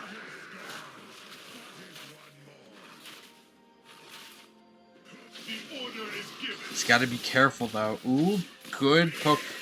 Fun fact, Oh my gosh. Zan, I don't think that was intentional. Zan knocked Ark over the wall with the bomb fruit, securing another kill for Cheese. Meanwhile, Swifty solo kills Hexafish again, and Zan flashed. So, it's looking pretty nice for Red side. Again, it's only a very slight gold lead, but you...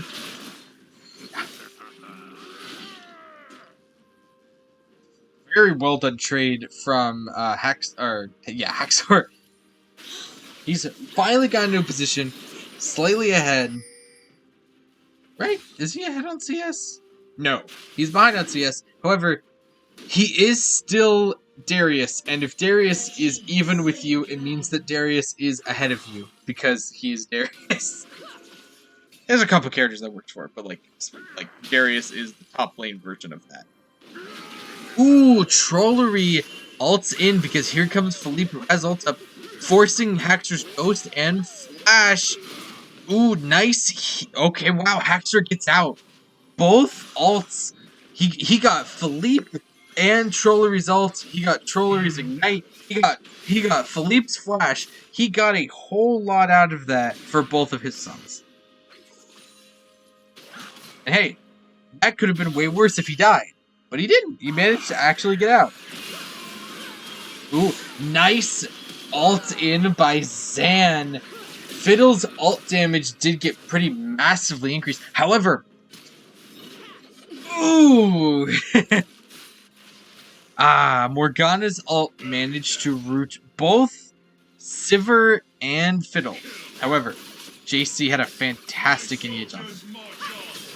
Ooh, Swift. Oh my gosh, Hexafish! Hexafish barely managed to escape Akali. However, yeah, Volley's ult turns off turrets, so nah.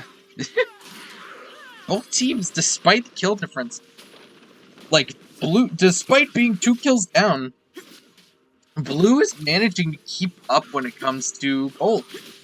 A lot of that is simply because of I'm not entirely sure. Well, they do have CS leads both top and in jungle, so that is probably keeping them a little bit ahead.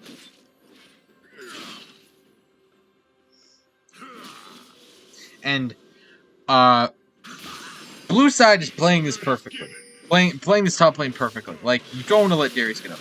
However, Volibear gank, Hexafish managed to, like, I don't know how he doesn't get stressed when that's happening. Like, the execution on the WEQ is a lot tighter than you'd think. However, managing to escape that, getting Ark's flash for it, is pretty nice. Trollery ults, here he comes, trying to stick to Darius. Yeah, I think Trollery's crossed the hump. I say that like I know anything about the Olaf Darius matchup, but he's doing a great job. He did a great job early, like, bullying him. Here comes another Akali ult on Swifty, and Hexafish, again, he knows, okay, so Akali's dash goes through walls. The second part of her ult is a huge dash. It goes through walls and does a bunch of max health, or missing health, magic damage. Okay? I'm not gonna wait. Oh my gosh. Olaf is so good in these extended fights. And here comes Philippe for the tower dive. Yep. Ark. Oh my gosh, this big stuff coming out all over for blue team. Oh. So, man, fantastic. Very well done by Philippe, managing, just, your Wukong, I'm going to ult you. He dove under, and Ark had a great play of, I won't get knocked up if I go unstoppable by doing volley ult, and you're underneath my tower, so I'm just going to do as much damage as possible. However, you're still taking the max health physical damage that Wukong does. Like, Wukong's ult it isn't Malphite. It isn't just about the knockout, or it isn't. Yeah, it isn't just about the knockout. It does a lot of damage. Especially with that Divine Sunder, which, all right, don't look at that. It doesn't do a lot of damage. Trust me, Divine's nuts.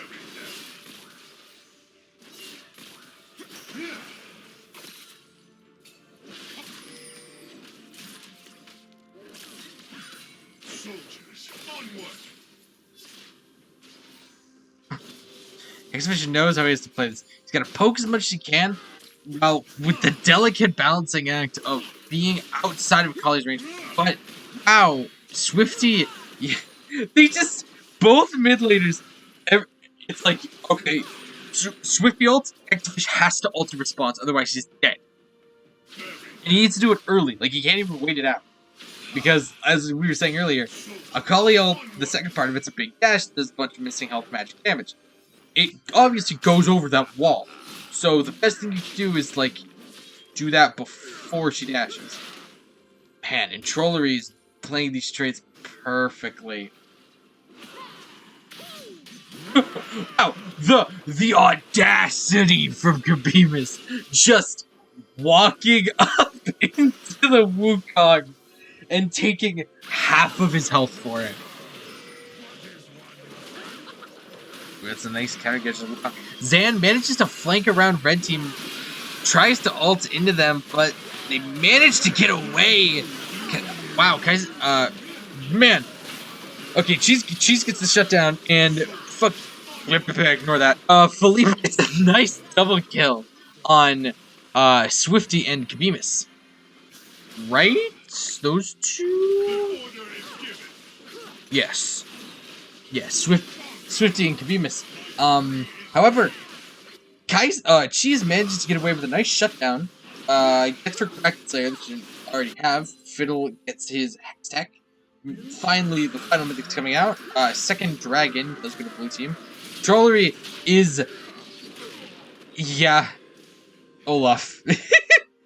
You cannot CC me if I'm mad enough.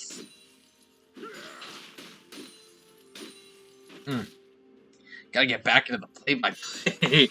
But overall, that fight was played very, very well by blue side. Zan had a very good flank with his ult. Didn't manage to get anybody with the initial ult itself. However, Fiddle's ult does a lot of damage. Looks like an accidental Zanya or Hourglass.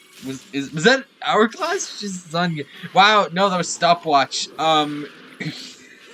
Like, that sucks. Early Stopwatch pop from Kabimus. Swifty coming in. Wow. Oh my gosh. Do we take those? No. No, because we're not insane. Arc is moving to catch Hexfish. However, the mobility! He's out of there!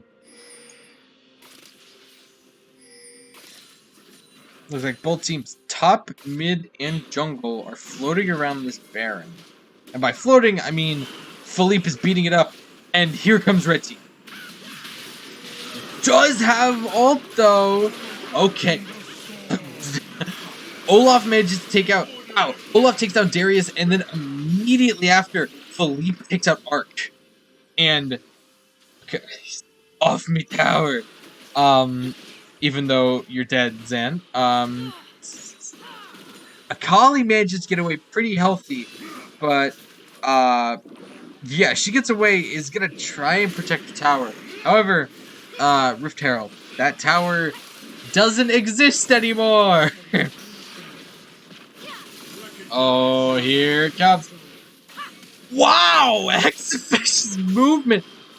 Oh my gosh, but the tower isn't targeting Swifty! He was out of the range! That movement from Hexfish was kind of nuts. I think he meant to go deeper into red team's bot side jungle. But that was sick. I don't care. That looked cool. Good enough for me.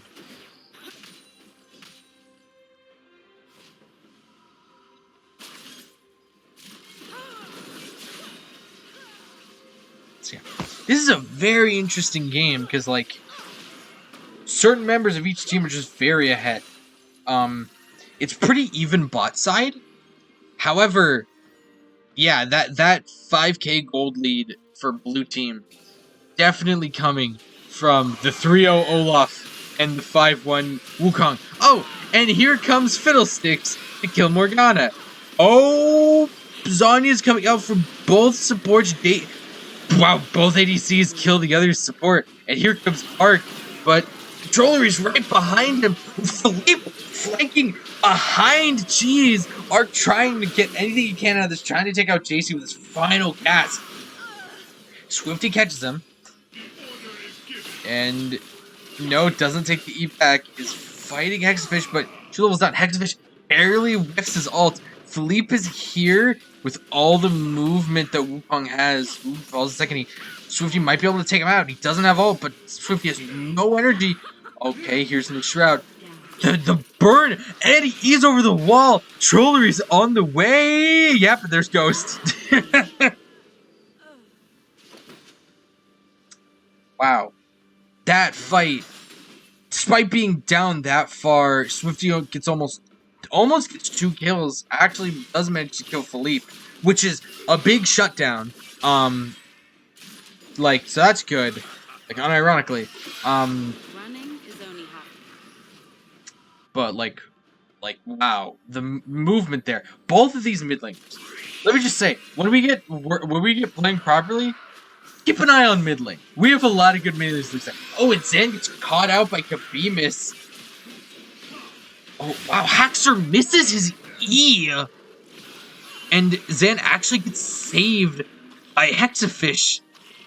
And freaking JC. That's insane. I can't believe Haxor was that.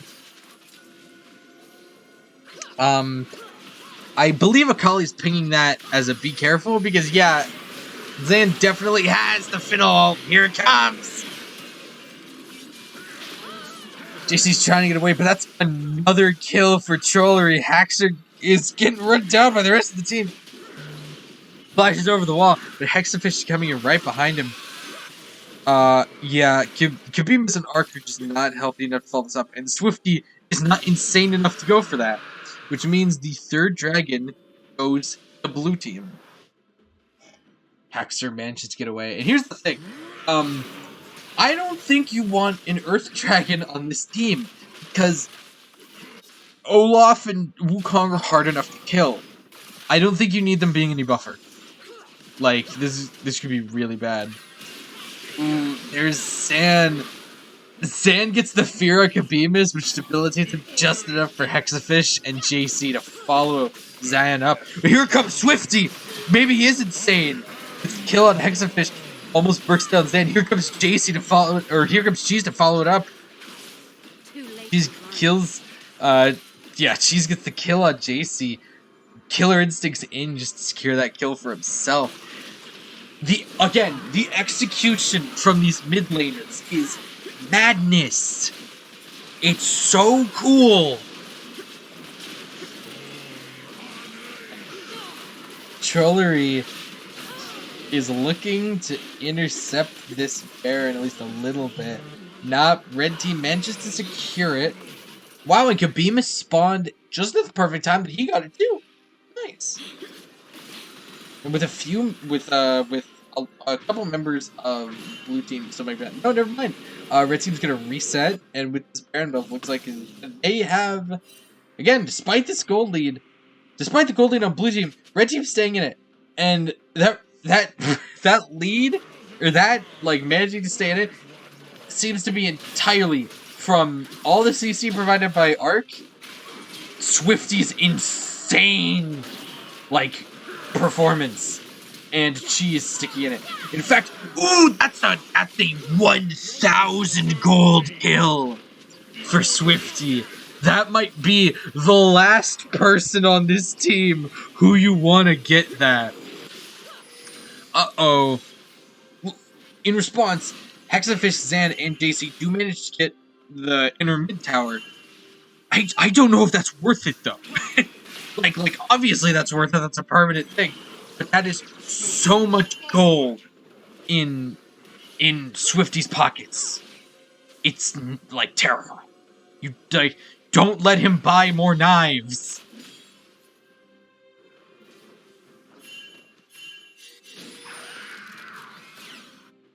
Blue team's turret has been destroyed.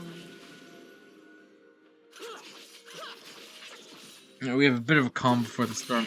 Both teams feeling this out. Red really wants to use his Behrend buff, but the wave clear on blue team with Azir and Sivir is nuts. Akali making it back. Yeah, wow. Hey, Akali, what are you doing with those two needlessly large rods? I want... Yeah, when Swifty gets our Rabadons, that's gonna be... I didn't think this could get scarier. Uh-oh. In the meantime, on top of his Death's Dance and Triforce, it looks like Trollery might be building a Hullbreaker, which is almost just as scary for its own reasons. Yeah, this is... Red team is just trying to push in this mid lane. Trollery's behind them, and Hexafish is okay with just pushing by. Oh, yeah, Trollery, not gonna... I don't think you take Akali 1v1, man. Like, no knock to you, but that's a Akali with a lot of damage. And that is a Fiddle who is really looking to ult in. Oh, but they see you now, friend. I would back off. Yeah, Hexafish is like, okay, I will just take another tower. Thanks. That's a 600 gold. Wow. With the next dragon coming up soon, Red team is forced to move fight, but he's gonna back quick enough. He managed to get out there. Philippe engaging on Haxer. The Beavis gets caught out instead, though. The Wukong ult.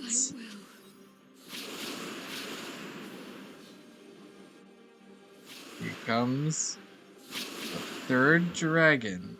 And I don't think Red team can even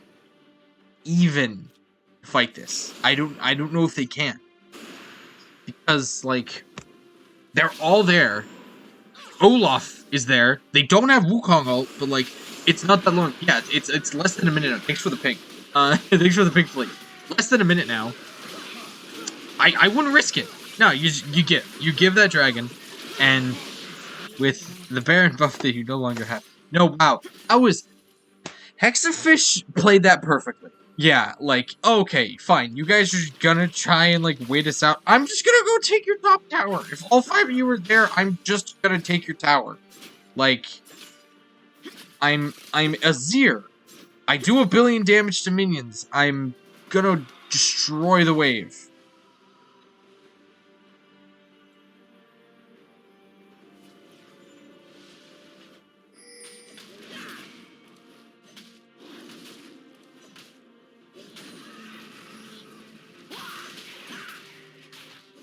Now, just a whole lot of buying going on. Yep, there's the Rabadon.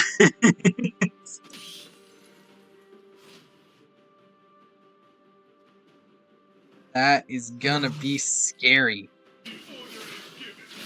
However, Philippe, the very smart buy, has a Hex Drinker.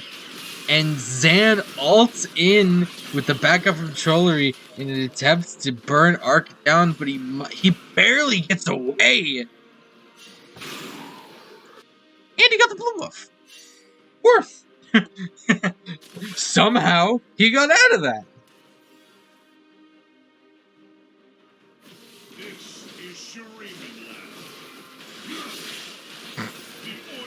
Hexafish, no, this is my tower. Back off. Here comes Philippe to help. Philippe and Zan looking to help him keep his claim to the land. Meanwhile, Swifty's taking a note at a Hexafish's book. Fine, I'll just push top. You guys are all there. I'll push it. Who are you gonna send to stop me? It has to be most of you.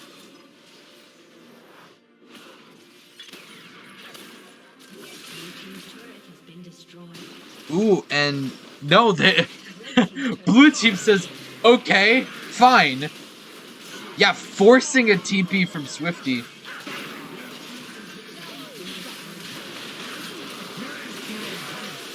And here comes Swifty. Huge alt engage by Philippe and Zan, but sheer damage from Swifty allows both Arc and Hexafish, or Arc and Haxer to finish up. Haxer gets a double kill. Hexafish, the last surviving member of Blue Team, forced to run away. Look at that movement! That's insane. I literally don't get it. Like I know how you do it, but that as a giant polar bear is rushing you down, the pure just like the no fear, the patience, the okay, as long as I'm fine. I get out of this. The self confidence to say, yeah, no, I get out of this. And thanks to all those kills, the red team is gonna try and quickly burn down Behrend. They might just be able to get it. Swifty have health, wants to play very careful, doesn't want to give his shutdown to anyone. In he goes. Oh no, directly into Philippe. And he kills, he assassinates Zan and manages to get out. Hey, and they get Behrend. So, let's go. Again, the gold lead very slightly in blue team's favor. However, that is rapidly dwindling.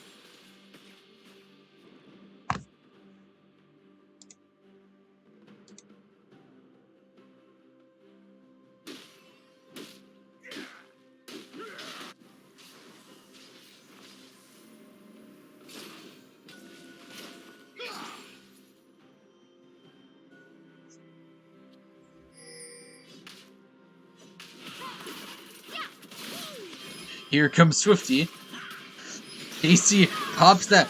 Ooh, yeah, JC pops that Zanya as an attempt to save himself. Zan gets a massive fear. And she shouldn't have Philippe. Zan manages to kill Haxer, but not much else. Wow. Swifty, so much faith in this team. And here's Trollery, like, yeah, I'm gonna take your tower.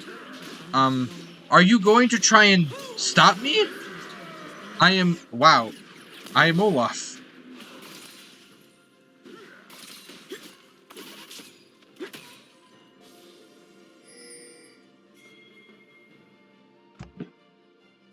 Red team has slain the dragon.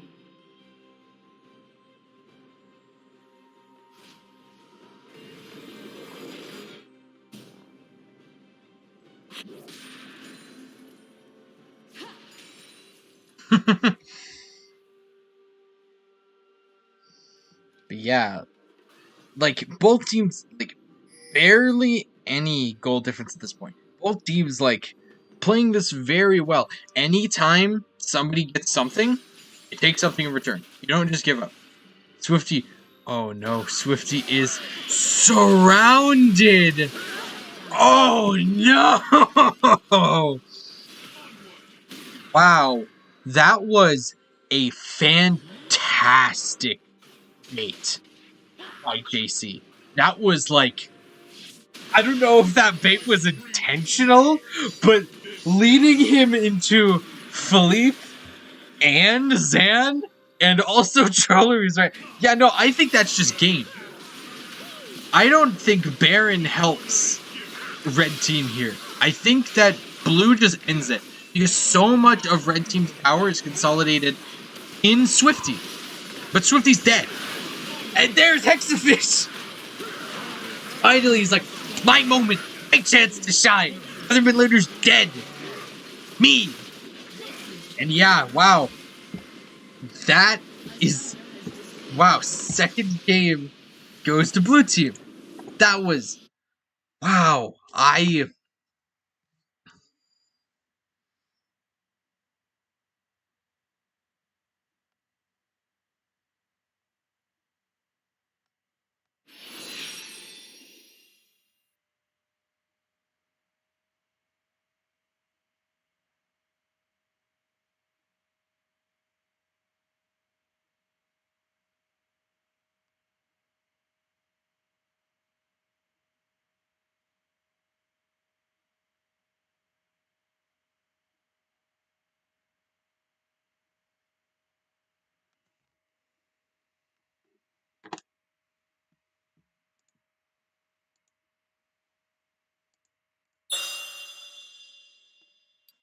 tell my answer if we're gonna do any more.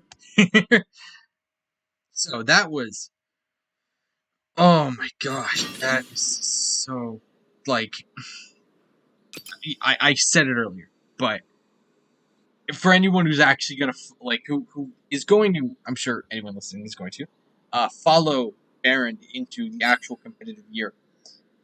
Keep an eye on our mid laners, because like I don't know why, but they're insane. Not to discredit anyone else. Trollery played a fantastic top game. Both junglers, Ark and Philippe, played so well. Both ADCs and supports played great. But like, man, Hexafish's like play in the first game and Swifty's play in this one just completely nuts. Bonkers. Now, let's look at who's on what team for this game. Looks like blue side we have Philippe, Hexafish, Kodak, JC, and Cheese up against Swifty, Trollery, Haxer, Ark, and Gabimus. I am really hoping for another Hexafish v Swifty mid because, like, wow, that was sick. I want to see more of that.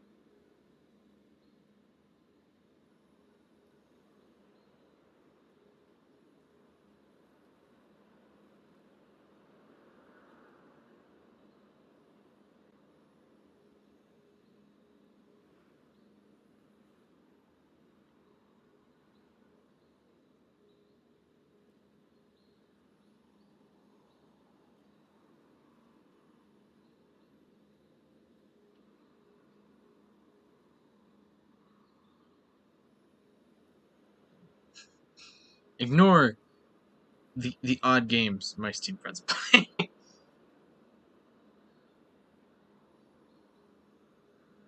didn't see nothing. Nothing just happened. Nothing. Apologies too for anyone who has been in the chat. Feel free to sound off. I have been doing poorly keeping an eye on chat. I apologize for that. That would be mainly because my stuff no built for stream, so hard to keep track of everything. I don't have multiple monitors. I have a laptop. Boop boop boop. Draft law. You do this. This. You do this. Ignore this. do. Do do do do. Do do. Boom. Boom. Boom. Boom. Boom. Alright. Our next draft LOL. Simply wait for both teams to pick who goes where. Stuff, you know. But in the meantime, I don't know what.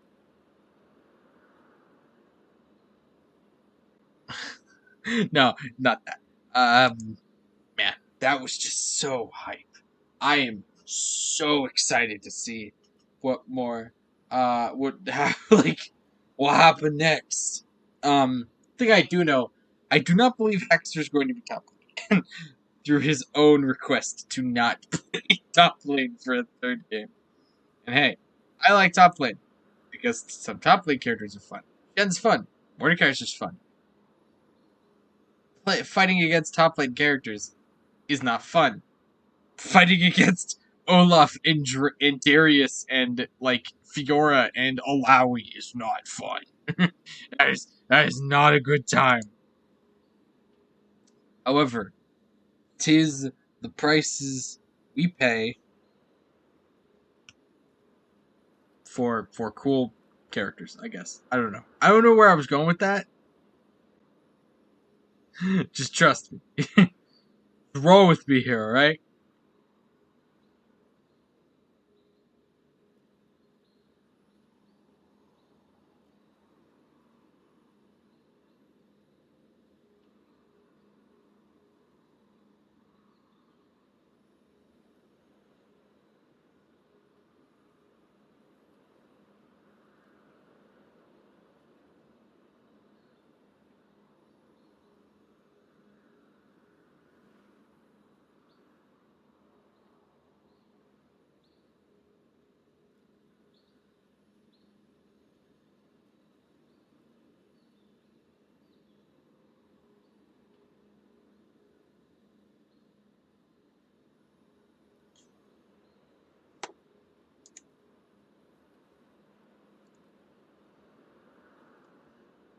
I'm interested to see who decide like okay. Now, after everything we've seen, we could probably make some guesses on who's going. Probably Kabima is support. Kabima has been playing a whole lot of support. Hexafish is probably mid. Swifty's probably mid. And Philippe is probably jungle? He might be top lane. I don't know. You know, the whole point of this is seeing who likes to go where and who's gonna what and how everyone's gonna play. I'm not in the call. I'm not. It'd be funny if we could get the call, the comms, but I don't think we're allowed to do that on a school-backed stream. I was told we could go PG-13. That does not include some things.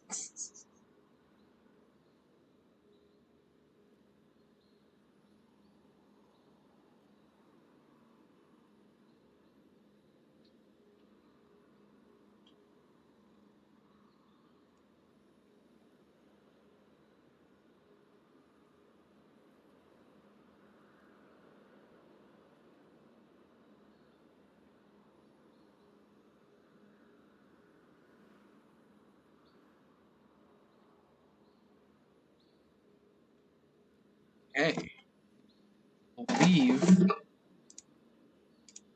I believe only blue team is ready.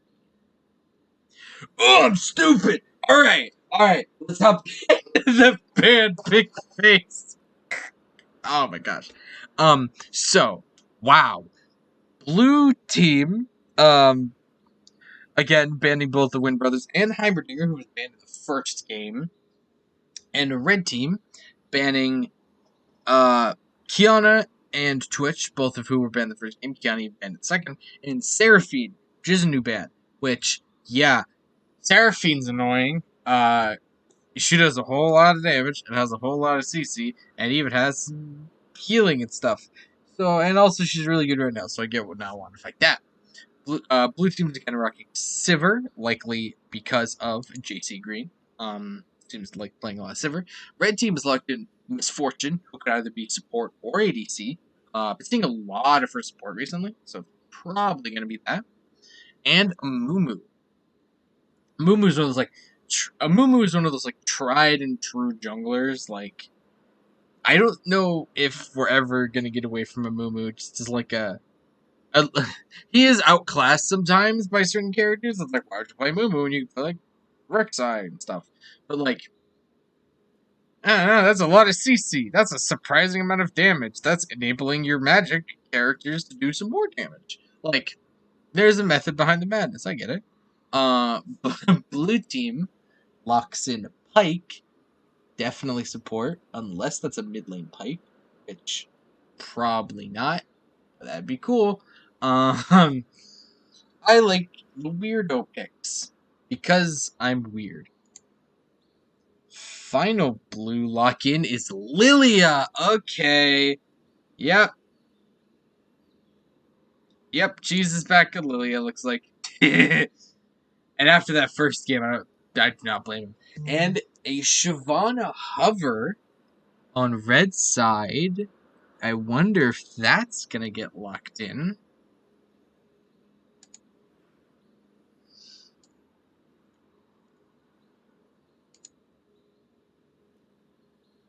Yep. All right. Wait, that means that's an Amumu support. Alright. Okay, that is now 2 junglers that have been locked in support because we're insane. I mean, the fiddle pick worked last time, so who am I to talk at the end of the day?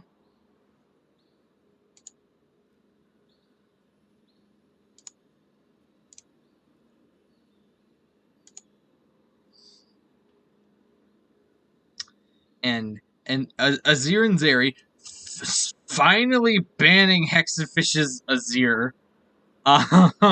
And lucky in that Zeri ban that we've been going with.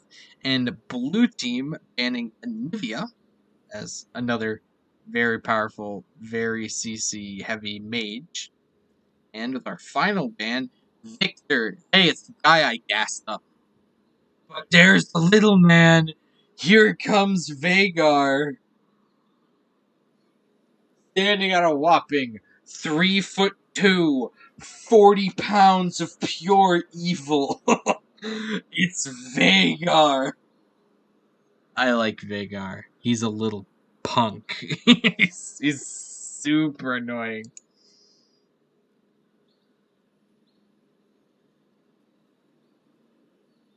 Ooh, and a Silas. Alright. I like this mid lane because I play both these characters. This game is catering to me.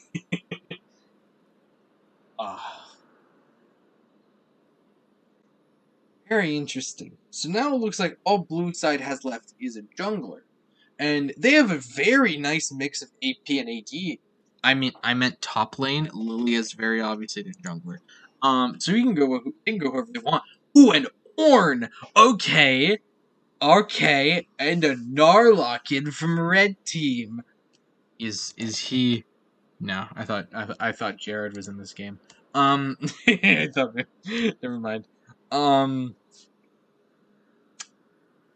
Yeah, okay, Jared might be. I don't actually know Jared's. I just realized I don't actually know Jared's league name, so ignore me.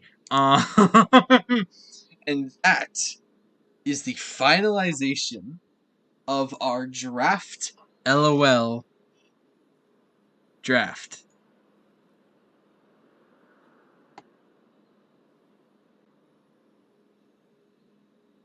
Very interested to see who's playing what. Because I know a man that plays Shyvana that's on red teams. Here we go. Into the boom, proper tournament draft. I'll be funneling. Okay, so here we actually talk about like You the are right to steal my greatness. again. We've already talked about these bans. Heimerdinger is a very annoying mage who can scale fantastically. Yeah, I don't want to fight him either. Kiana is an assassin that can completely take over the game, and Hexafish likes playing a lot. So yeah, no, get her out of the picture. Yone, nah, I don't feel like Seraphine is adoring the durability patch and is doing fantastically in both mid and bot, especially bot. Yasuo is like insane. Yasuo is like I've been humbled by watching people who are good at Yasuo play Yasuo. That character's terrifying. Like if somebody knows how to play Yasuo, now we see everyone get locked in. Ornn into Gnar is going to be an interesting because Gnar likes poking you down. Gnar likes getting you lower. He likes beating the tar out of you. Your emperor shall And return. and then like he likes scraping you down as much as you can, and then finishing you as Mega Dodge. Like, that's the method behind the madness. But into Ornn is potentially the tankiest character in the game. Like, he's up there with, like, Amumu and other characters. Like, Ornn passively getting 10% extra of all defensive stats makes him, like, so beefy. And also, Billow's Breath's ability to just, like, negate CC if he times it right, cracked. I was right. Bemis Type 2 Alvaro is on Shyvana. Interesting.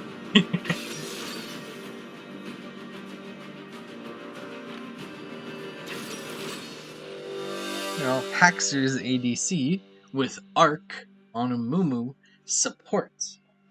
Very, very interesting. Ooh, okay. This game's gonna be interesting. Okay, so let's talk about these specific matches. We already talked a little bit about Narn and Ornn. Ornn wants to survive. Post 6, he has incredible gank setup with his ult. And, like, it's really, really nice if he can get on someone. He does surprising amounts of damage for being so tanky. Also, he's fine with the game going on for a while, so he can upgrade his team's items. Turning their mythics into masterwork items just gives them a statistical advantage, which is always nice. Now this mid matchup with Sylas and Veigar. Sylas is gonna have to make his presence known early. Veigar's cage is big, but if Hexafish is smart and plays his cards right and uses his E to dive in and out of the cage, if he can even use it to, like, bait out the cage at certain times, that could be massive.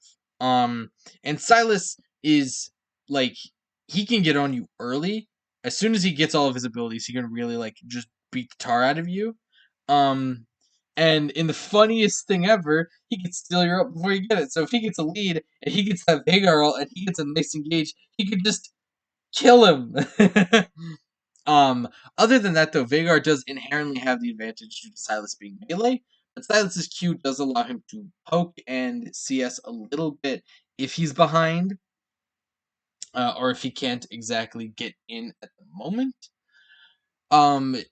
Veigar definitely has the advantage initially, and especially as the game goes on, if he is not properly shut down, if he is allowed to flourish and CS and get assists, he is gonna be an issue.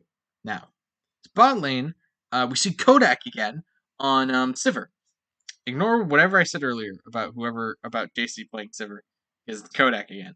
So Kodak is playing Sivir into Haxor's Misfortune because he's done with top right now. Now, Misfortune has, like, I'm thinking of Bullet Rain. It's very easy for Sivir to like, what's the word? Spell Shield. However, Misfortune can do a freaking lot of damage. Both of these characters can. Like, Sivir and Misfortune do a ton of damage. Amumu and Pike are very interesting because there's a whole lot of benefits to both of them. Amumu has a billion forms of CC and never dies. Pike, on the other hand, has a billion forms of CC and will kill you in half a second. It's all really going to be dependent on how this is played, because this could go either way. Whoever gets ahead first, the support's going to make it a nightmare. Like, if Pike gets ahead, he just kills you on repeat, and his ADC still gets the gold. So they basically get double gold for every single death, and it's just impossible to fight. If Amumu gets ahead, then walk away from your keyboard. If you get queued, you're not playing the game. Especially with Misfortune's Bullet Rain, you're not playing. And also, she'll just bullet time you if Amumu lands good enough CC. Because who needs to slow you now? You're stuck there. Here comes the guns. And finally, when it comes to jungle. Now, Cheese has shown that he can play Lulu very, very, very well. He perfectly demonstrated how powerful. I meant Lilia. Speak. Lilia does a whole lot of damage. Her burn is fantastic. Her ult, all that CC, huge. And her mobility is practically unparalleled. Dive in and out of a fight, just doing a billion damage and never getting touched. Conversely, Shyvana also does. Shyvana is a little weak pre-6, but post-6, she's great. Also, she just inherently does more damage to dragons, so she's really, really good at taking early drakes, which also in turn ups her, which is great. Like Shyvana is just great to have. However, you lock yourself in as a top laner knowing, okay, my jungle's gonna be bot most of the game. And you gotta live with it. Because the closer you are to dragon, the better it is. Take everything I say with a grain of salt, because like I'm not the professional player. Take everything I say about jungle with half a grain of salt. I am not a jungler. However, I know a jungler. Now, this is gonna be very interesting.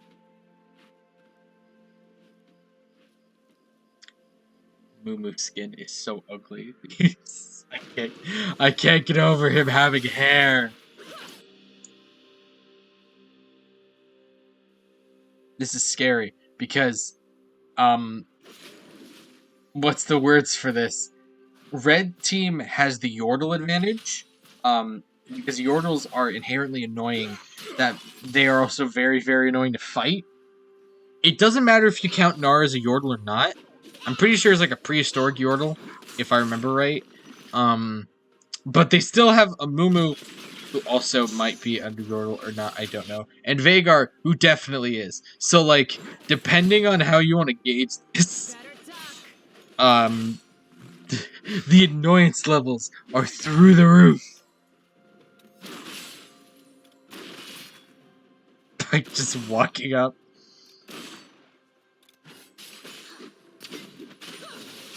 Ooh.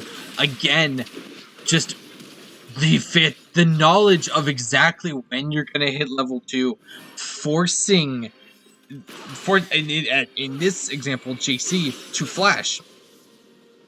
The knowledge, the ability to know exactly when you need to go in is immaculate. Like that was perfectly played. I can't imagine how Ark could have played that better. Honestly, like that was so well done. Here comes Megador! Oh man, that level advantage. Oh my gosh, Philippe's getting battered!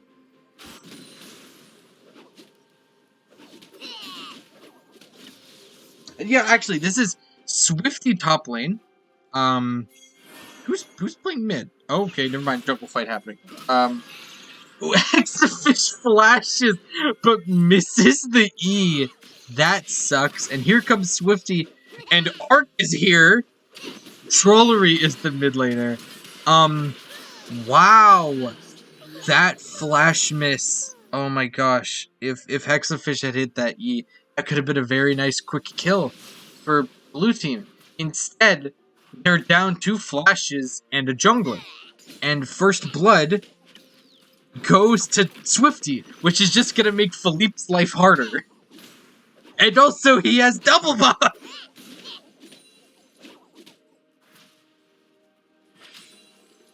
If anyone gets to flame this game, it's Philippe. However, Ark has just made it back to lane. And it looked like JC wanted to fight, but like he just got back to lane. Oh, Ark! Oh my gosh, the flashes. JC's gonna try and save. He manages to save Kodak. And here comes Cheese. Kabimus is also floating bot side though. Might turn around to try a counter gank. Oh no! But there goes Hexer. Oh, an arc. Okay, arc bandage tosses in. That could have been really bad. Oh gosh! The little man has balls. Oh, he's got one health. That's what he got. Hexafish, nice engage, was right under tower. Oh, that wasn't a nice engage. We cut away. Thank God Trollery is level 5 and also has no mana. Okay, I know that's how Silas W works, but that was so scary. Hexafish is playing with fire here.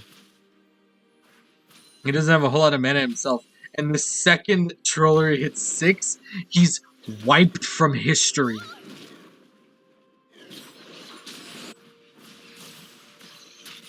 And Trollery knows that. But also, if Hexafish manages to hit 6, maybe he can steal the Primordial Burst and turn it around. This is very... Okay, Hexafish has 6. Steals the Primordial Burst. Oh, but he doesn't have the mana. He wants this so bad. But Arc is floating mid lane. Okay, Hexafish is going to take that ult. He's going to put it in his pocket. We're going to use this. This is a surprise tool that'll help us later. I have TP. I'll make it back.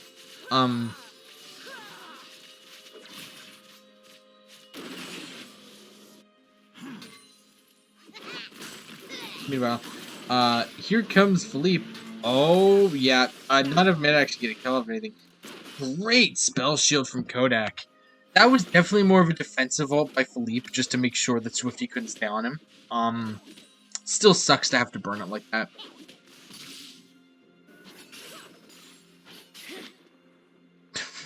Arc nearly misses the bandage toss. Just trying to keep Prio up, force JC and Kodak back. However, that was a fantastic pull from JC. It's delivered so much damage. Ooh, great pull by Hexafish. Has to back off a little bit, dodges the W. Cashes out the Veigar ult. Doesn't cost him anything. He's probably going to lose it in a few seconds anyway. And to do a good chunk of damage to Troller. Here's the thing. Hexafish doesn't want to get poked, obviously, but with Kingslayer, with the heal on Silas's W, you can afford to take a little bit of damage. Especially because it heals you the less health you have, you know. Could be worse. Like, if he was playing anyone else.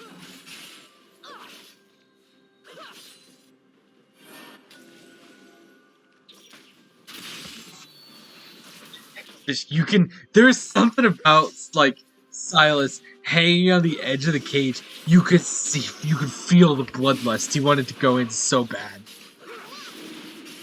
She's understanding how important it is to stop Shyvana from getting these early dragons. And with JC and Kodak also getting that, good mobilization early to get this first Drake. Hexafish playing Gatekeeper to make sure Shyvana or no one else goes for tries to steal it. That blue team moving in. Oh, that's a big ult from Kodak. Arc doesn't have it yet. I meant from Hexafish. I just cursed Kodak. But okay, the Swifty. Oh no, the Gnar ult from Swifty. Oh my god, the Gnar ult from Swifty throws Ornn back into the cage. Philippe tries to flash out of it, but flashes directly on top of the wall. Oh, that is heartbreaking. Wow.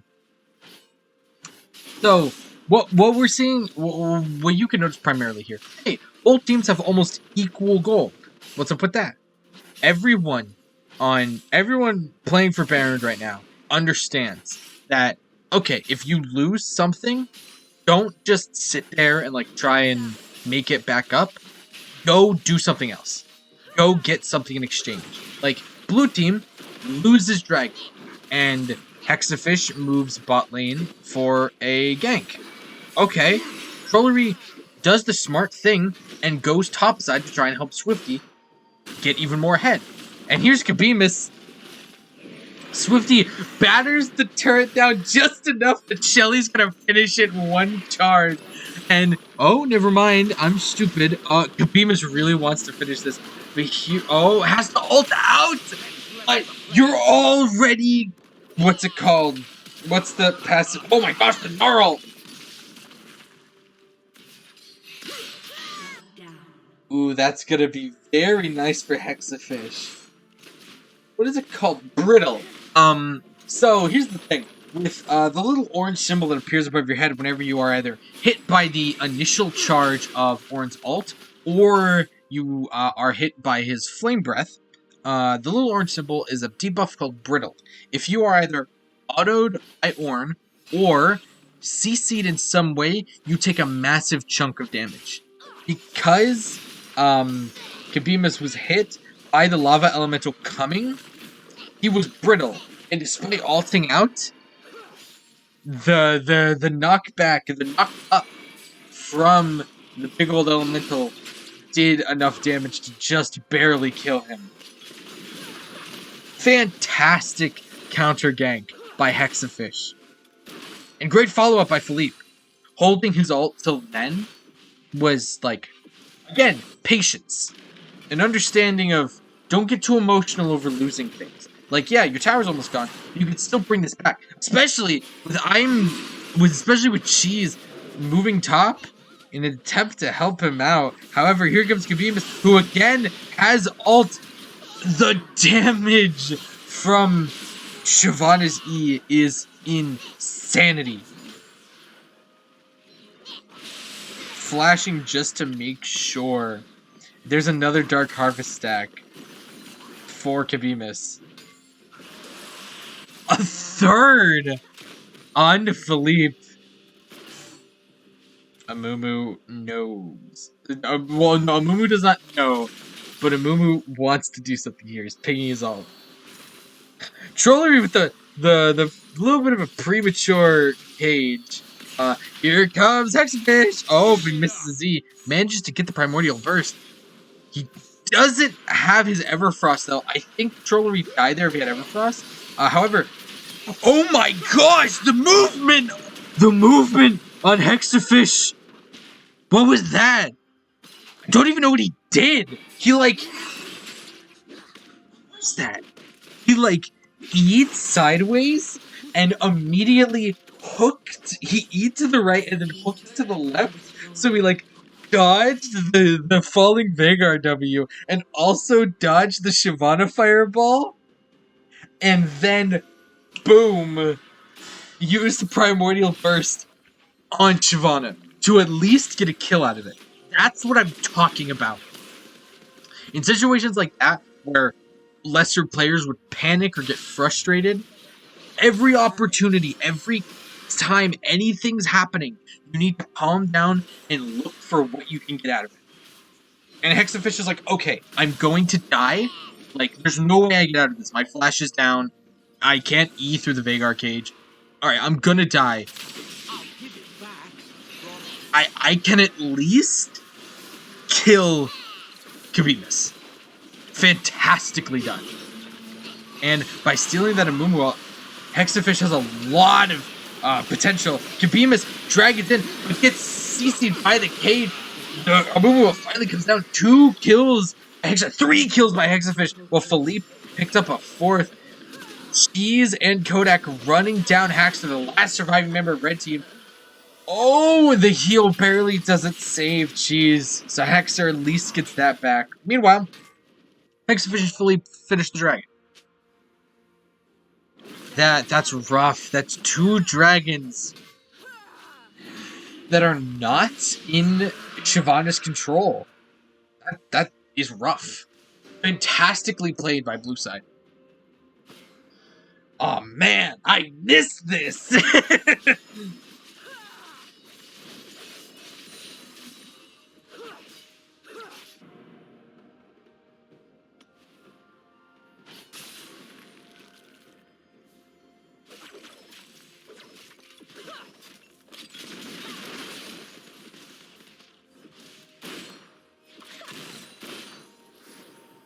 Okay. I thought for half a second that was JC. No, it's Arc. again, but everyone moved back to the lanes. Oh no, there's JC.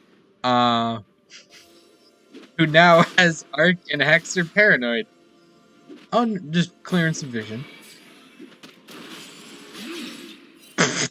JC barely whiffs that hook. Oh, but Arc doesn't whiff it. Does? Wow. JC manages to undertow dive away from the curse of the sad mummy. Barely gets away. Arc's annoyed. There was so much malice behind that bandage toss. There was like rage there. Not like, oh, he's malding rage. It's, I'm gonna get you. Before this game is done, you're dead. Ooh, that's a fantastic E. The Everfrost 2, forcing Troller to flash. Exafish does walk into the Vanguard cage, though. Meaning Troller can respond a little bit. There's the Kingslayer. Ooh, Primordial Burst. And even if that didn't finish it, JC was right there to finish. Here comes Kamimis! Oh, man.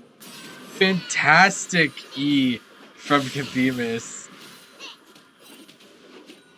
Fantastic. That was just funny. Like it's not like exceedingly impressive. I just thought it was funny. Kodak really can't step up here, despite them being underneath this tower. It's a Mumu. You can't challenge that. Wow. Okay, that was super well done by Swifty. Walking towards Philippe. Oh no. Okay. He is fighting to the nail here. Okay. And JC was there anyway, so there's no way. Again, though, okay, you killed our top laner, you're probably gonna take top tower. Here's Rift Herald. To do as much damage as possible to your outer one. Oh no, but the Everfrost on Hexafish. Ooh. Barely manages to get out. He's got to play this very carefully, though. He wants Kamimis. He knows he's right there. Oh, but the green, he has to just that like safety flash away. Good call. Ooh, Amumu gets a. Oh wait, here goes Swifty trying to get a kill onto Hexafish with that TP. But hey, now you just got pretty good pressure. Dragon can't be up in too long. So now we just wait. Man, again though, like that's what I'm talking about. Like the knowledge and the game sense to always respond by doing something. Never just giving up and like taking the loss of an objective or a teammate. Always responding by doing something impactful. Like that's how you know someone is good at League of Legends. Like that is just incredibly impressive.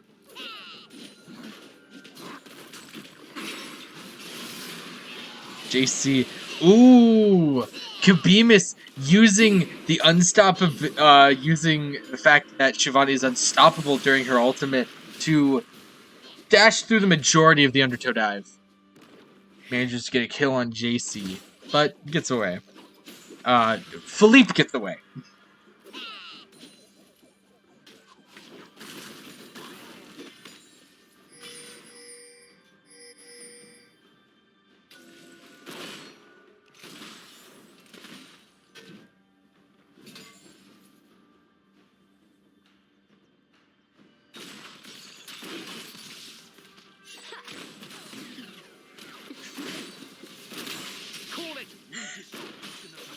Hexafish dashing up just to pocket the Amumu ult for a later day, for a rainy day. Especially with Dragon about to come up. That's gonna be very nice. Again, you have a lot of options when it comes to Silas. Like, ironically, not having an ultimate gives you a whole lot of maneuverability on what you want to do, what kind of role you want to play in a fight. And stealing that Amumu ult for just all that CC is fantastic. Like, blue team's collapsing on Amumu, force uses flash to get away. Trollery gets a kill on JC as Kamimis dives in. The actual Amumu's ult pops off, and Kamimis gets a kill on Cheese. Oh wow, Hexafish manages to kill Amumu and uses his ult to help Wow, to help, Kodak get 2 kills on the rest of red side as Philippe finishes off Gabimus. And hey, he hit 13. His Sunfire is now a Fortfire crest. Here's the thing. The later you get in the game and the harder the objectives are to take, the harder it is to just respond. Like, what does Swifty do now? Okay, 4 of my teammates died and they got another dragon. Now what? Okay, I'll take Top Scuttle.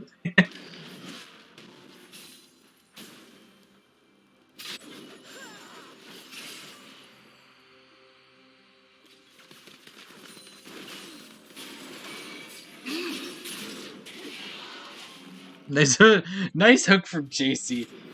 Doing the smart thing and just dashing out before Ark could respond with a bandage of his own.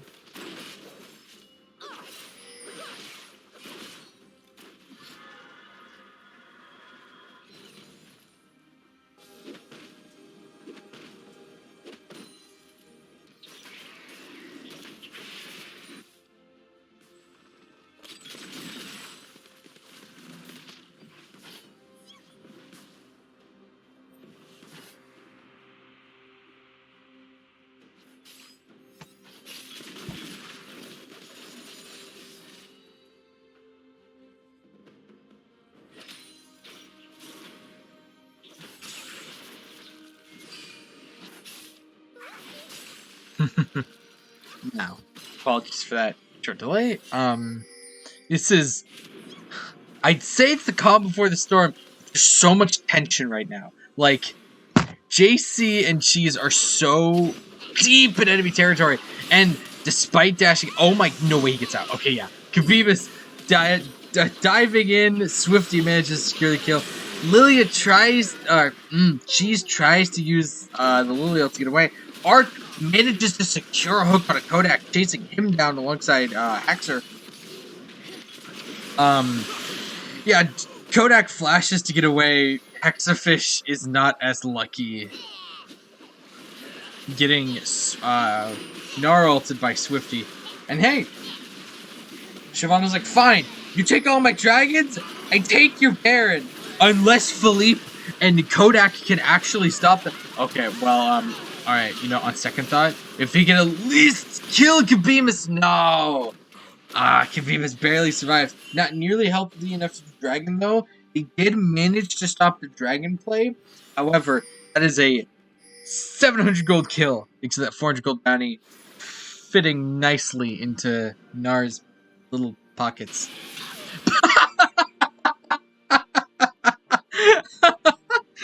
Yes! Yeah, today I will back safely! No! Die! That was... Okay. That felt like a catharsis alt. JC's like, you know what? Fine. You're just gonna sit there? You think you could just back low health? Do you know who I am? I'm Pike. Oh man, that was funny. Again though, gold lead really barely exists. Okay, it's getting a bit wider now, 1.5k for red team, but like overall, everyone's pretty even in items. Oh, Ark with a big Q and ult onto Daisy, but Daisy barely manages to squirrel away as Hexafish and Kodak take outer bot tower. But Hexafish, that's the wrong way to go. That is the wrong... Oh, no. Alright, Kodak is going to try and help him. The stolen Amumu ult... Oh, Amumu... Okay. Swifty's TPing in. Daisy manages to execute Ark as Haxer kills Kodak. Trollery manages to finish off JC as Swifty and Trollery are beating down Philippe, but he's so tanky. Again, ooh, Cheese manages to just burst down both Khabibus and Swifty as Hexafish, Philippe, and Cheese finish off Trollery. That was a fantastically played fight by both sides. Both teams managing to turn what That was a misplay by Hexafish. Managing to turn that around into a kill, like into a one fight and another turret for blue side, fantastically done. Just like aces. And hey, Orin's up another level, so now, Everfrost is Eternal Winter. Do not expect me to use the updated dates. I'm just calling it out because I think it's cool. Whose TP is that? Did Swifty not TP into the earlier fight? He did. How is TP up again? Whatever. Haxer with a huge shutdown. And not huge, but a nice shutdown from Cheese. And Kabeemus burns down Philippe. As, hey, red team finally gets a dragon. With Shiva, I mean, probably? Yeah. Oh, here comes Swifty and Kabeemus. Here come the shapeshifters. No kills, but like fantastic mobilization. And hey, Ark played that very well, not getting killed. But he had no health. Like, at all.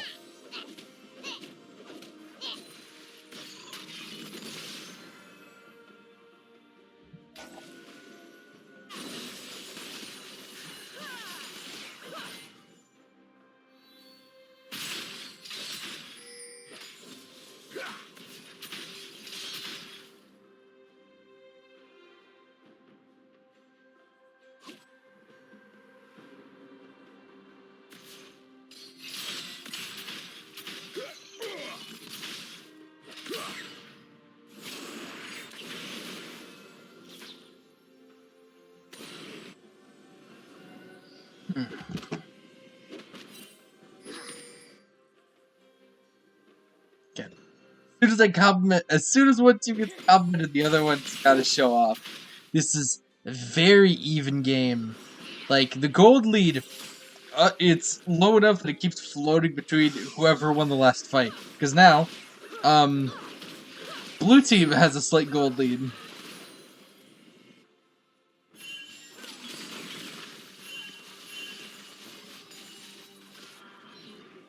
Hexafish is being so greedy right now. Both teams just kind of doing the smart thing in the downtime, clearing some vision, placing some more of their own. Hexafish is looking to push up bot lane a little bit and scour what he can of. Oh, okay. Actually, it looks like blue team wants to go for a quick Behrend. They have been very quickly, however, found out. Hexafish, where's the zombies? Trollery TP's in, but gets chased off. Hexafish is going in. Pretty big gnarl, but Amumu's managed to take him. Immediately after that, though, JC executes Ark as Kabeemus gets a double kill on JC and Kodak. Philippe manages to kill Haxer, but Nar finishes Cheese off. Philippe trying to kill Kabeemus, or kill Kabeemus. No. Kabeemus, not Kabeemus. Shyvana. So many names. Shyvana is so fast. And Kabeemus knows exactly how to play around with that. Again, very solidly played fight by both teams. Red team just knew their limits and knew, like, how to punish. Hexafish maybe got a bit too greedy during that. However, red team definitely won that fight. However, it is so unbelievably even that gold is even. Gold at current moment, that will change any moment. Okay, there we go. Oh, it still is exactly even. Okay, no, wait, a red team, yeah, but you get what I mean. This game couldn't be closer. It is even kills, practically exactly even gold. Everyone's trying to make a play. Hexafish missing his E and Everfrost. Wow. Okay. Oh no. However, red team's like, no, you do not kill my sad mummy. That mummy is mine.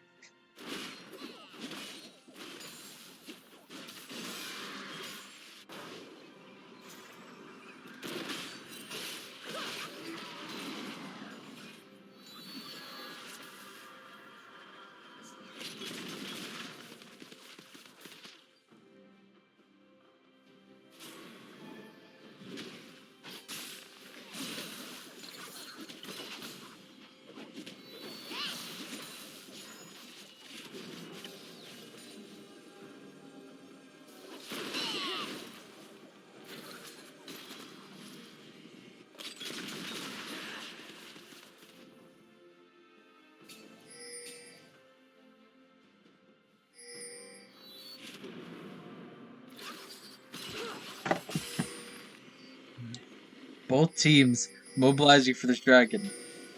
For the same reason. Blue team wants soul. Red team wants to stop blue team from getting soul. And Kabim is sitting on that fully stacked dragon form. Hexafish again, almost overextending there. Here comes Swifty, ready to transform. But okay. Philippe ulting it, and with a fantastic follow-up from Hexafish's stolen Gnar ult. Wow. Cheese manages to kill both Arc and dives on the Hexer, which means blue team secures Dragon Soul. Any second now. Okay, guys, ignore Stitch. Kill the dragon, please. You're not gonna catch Swifties, nuts. If the other games taught us anything, Swifty's insane on movement. You're not gonna catch him. Just take your dragon and leave. Ignore that.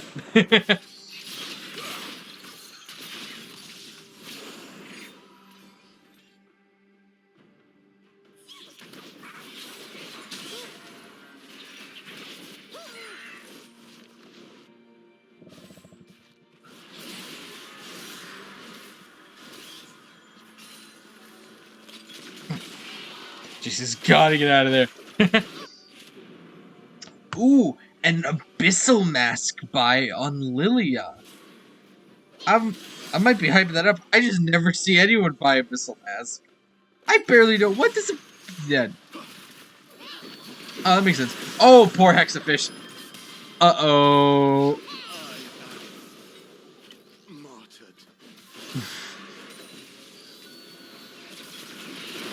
Yeah. Hexafish's hyper-aggressive playstyle is very good. Like he's very good. He knows what he's doing. But sometimes that overextension is like, that's real bad. Swifty, again, playing Gatekeeper for his team, as Kabimus and the rest of the team burn down Behrend. Trollery finishes up. Wow. Just everyone providing for these kills. Just CC Kabimus with massive burst damage. Everyone else locking them down. Ooh, fantastic flash pull. But JC manages to turn it around on Arc and get that execute.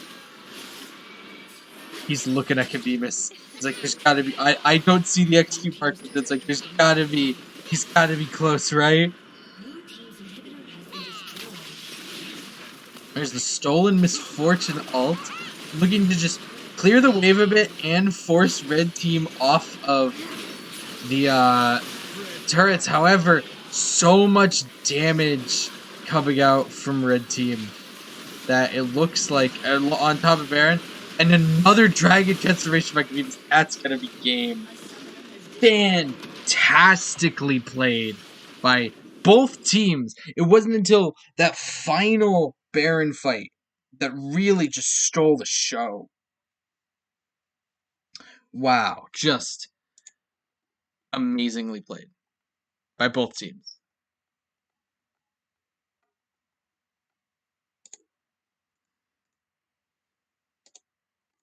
Boop, boop.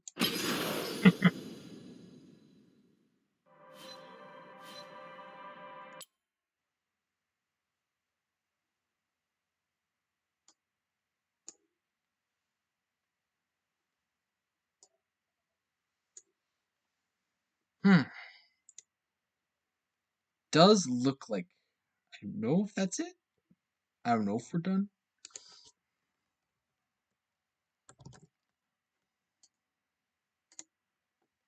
Sec.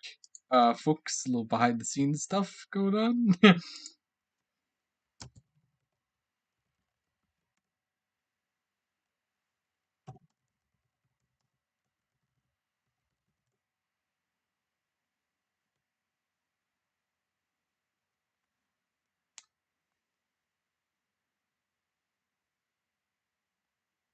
Okay. Wow. Alright. I thought that was our last one, but it would appear I am missed.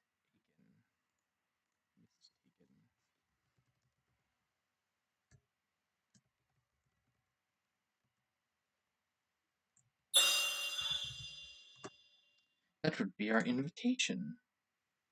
Boop, boop, boop.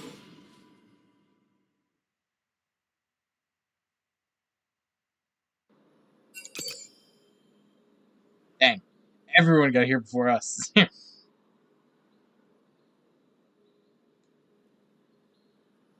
Oh, wow. And we have, ignoring the name, I'm just going to call him Andy because I'm not reading that. We have some where we have some player changes here.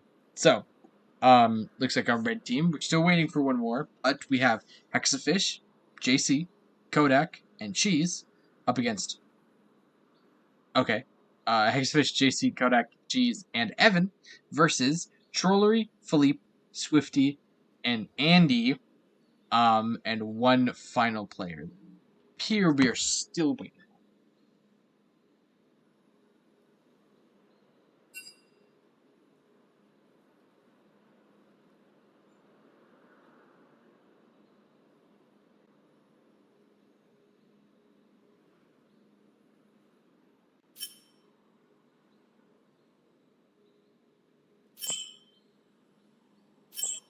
Oh, I think we are being invited to a different game.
All right. Yeah, there goes the entirety of the game. Now we wait.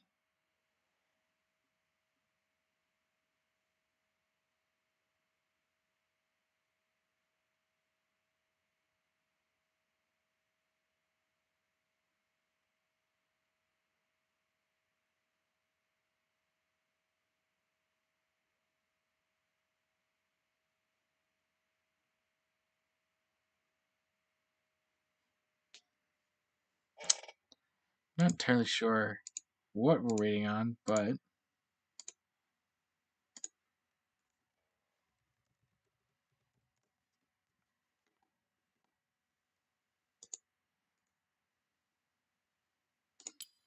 sorry, folks. Just a little bit of internal discussion. We are currently working out not the issue. It's not an issue, but we are being informed as we speak.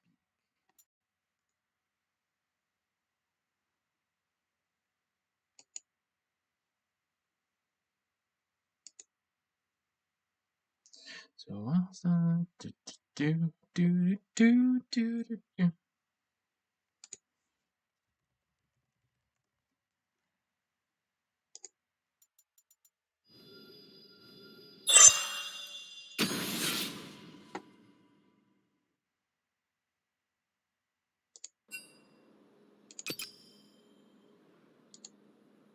There we go. Bada boom. All right. Let's see. Let me hold on. Let me try something here. Let me see if I can get this to work properly.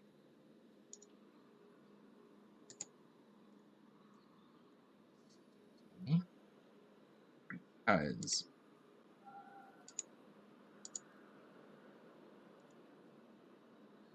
there we go. It's because okay.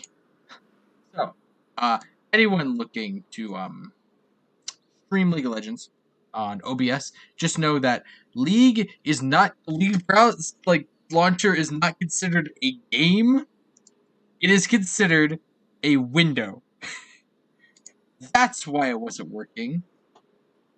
This bit in the video, in the stream, is a personal reminder. Hey, Michael, it's a window.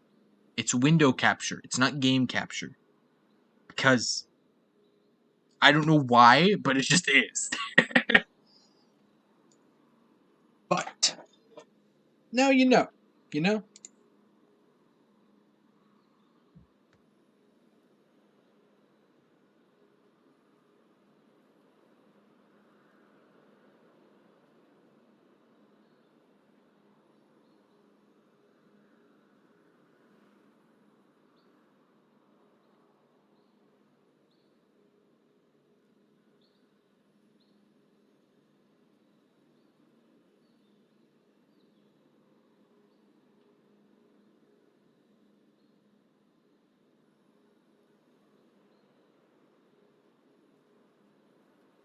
Now we wait for the draft LOL thing. Although we do currently have to wait because everyone is rolling through who's playing what role. So it looks like we do have some new folks. We have Kyragos. On blue team we have Kyragos, Cheese, Evan, Andy, and Trollery against Philippe, Kodak, JC, Hexafish, and Swifty. Hey, nice icon.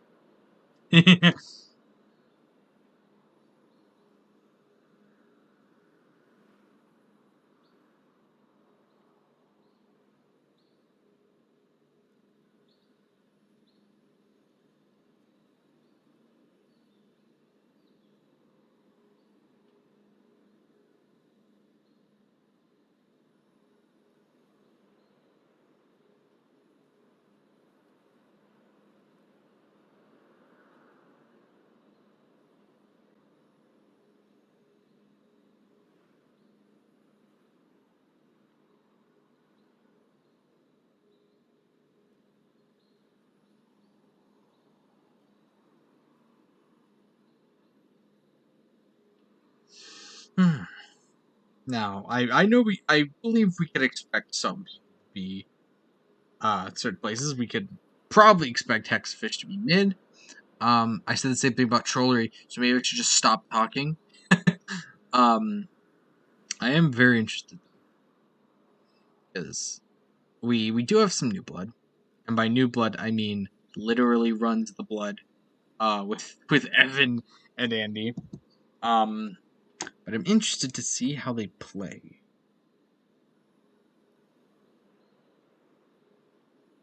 Here we go. We are getting the draft LOL links.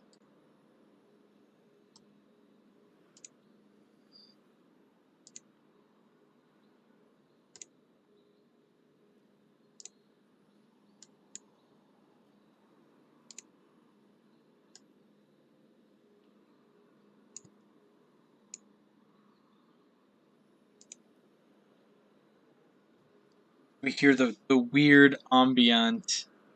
Ambient. I'm gonna stop talking. The weird League browser noises. There we go. Oh my gosh.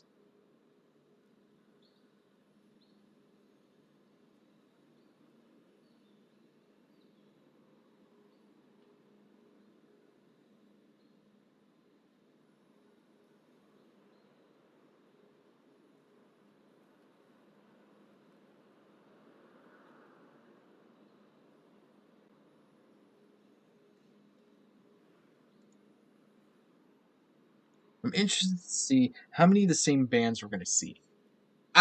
We're probably gonna see a Kiana band from Blue Team, just because, Hexafish is on Red Team.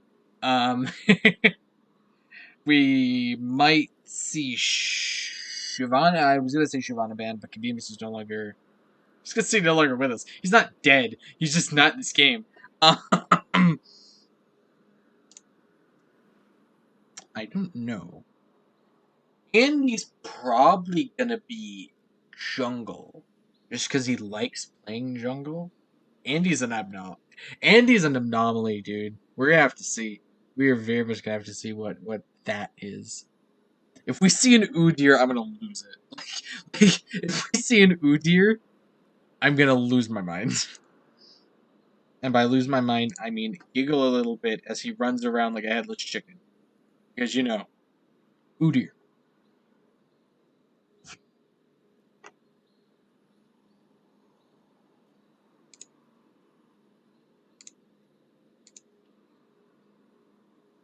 Still waiting on this draft. Yeah, okay. Waiting.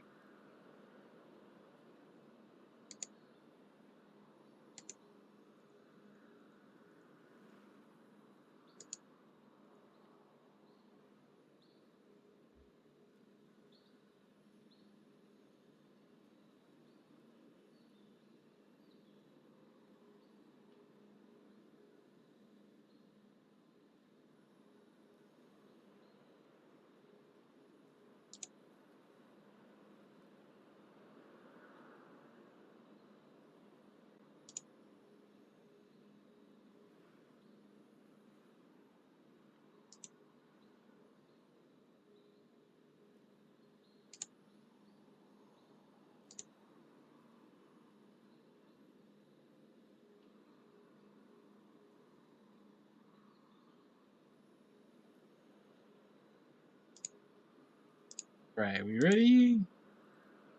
We're not ready. Alright. Apologies for the delay. I'm not sure what the delay is, but I'm sorry for it. Still just hanging out. What would we like to see? Hold on, we can scroll down this a bit. What would be fun to see? I want to see someone try and play Gangplank. I just think it'd be funny to watch. Like, I don't know if anyone on the team knows how to play Gangplank. Probably not, but it'd be funny. I want to see stupid stuff. I want to see a Pantheon. I'm bummed we haven't got any Pantheons. I want to see like a Rise mid. Maybe Swain. Can someone play Swain? I really like Swain. I like Swain a lot. Twirling my hair with my finger. I like Swain a lot. Someone should play Swain. No, none yet. Alright. Well, definitely the chance to hit the bathroom, grab a drink, try not to fall asleep because we're 11:45. Make sure you're not waking your folks up. Just hang out. Almost back to the school year. I don't know about you guys, but I'm excited. I miss all the folks on campus.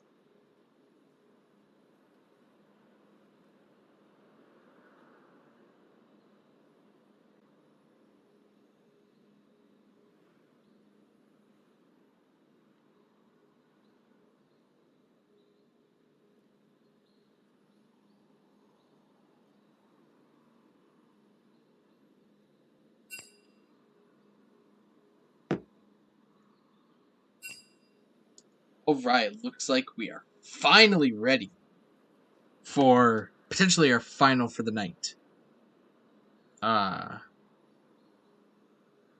Draft LOL. Well, draft. Wasn't entirely sure to go with that.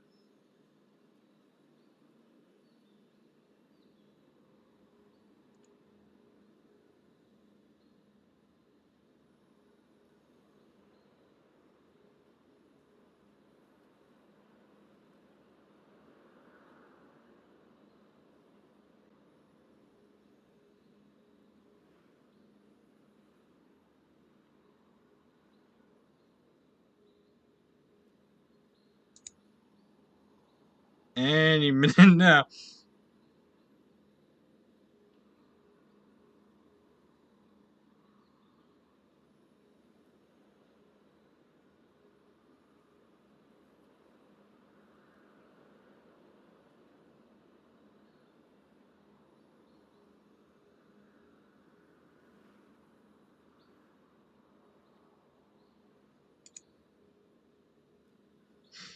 All right.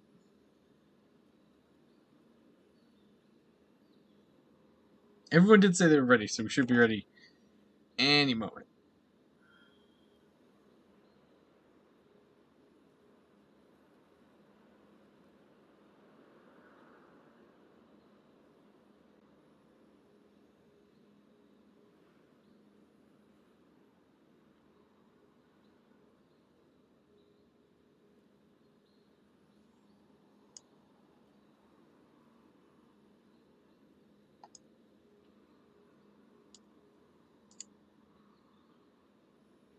No, yeah, we're still waiting. Interesting.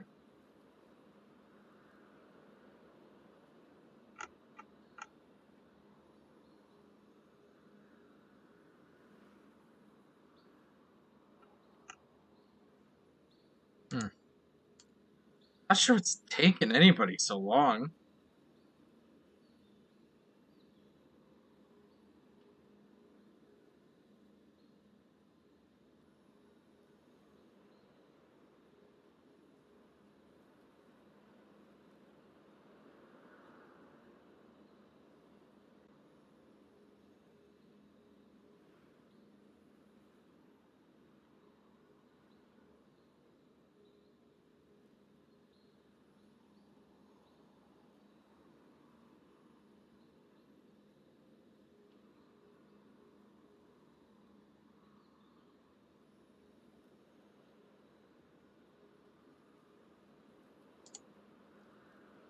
Do, do, do, do, do, do, do, do.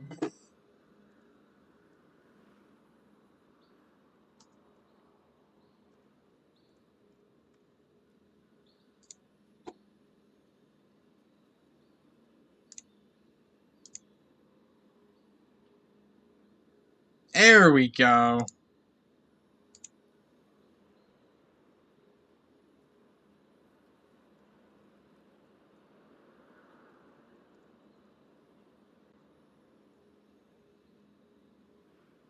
Okay.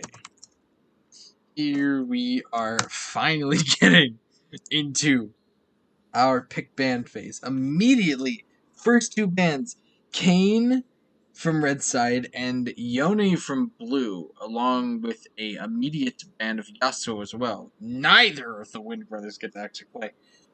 Again, a Heimerdinger band from Red Side. Nobody wants to play the little guy. And we are coming up on our third blue team band.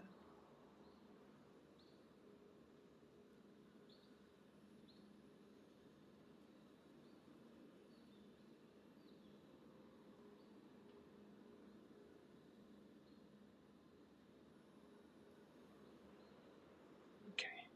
We refresh. Fiora, alright. Fair enough. A Fiora band from Blue Side. Alright. Philippe is on red. He might be playing top lane, so fair enough. Nobody else wants to deal with the pain that Axer did in our first game. Ooh, I didn't need to refresh that time.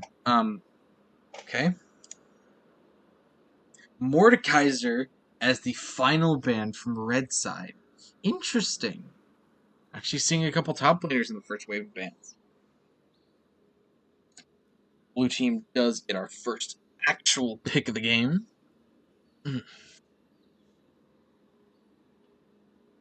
Ooh, it's Twitch. Alright.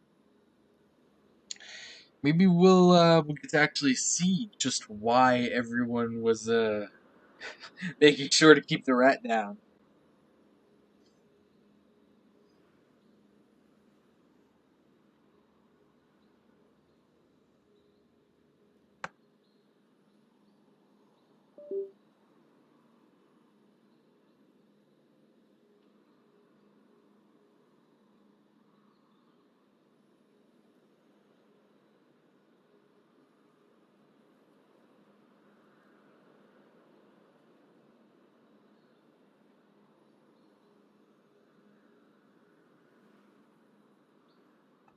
Apologies, gotta hit that refresh. Okay, and again, there's another character that's been banned a few times that we're finally gonna be able to see. Diana.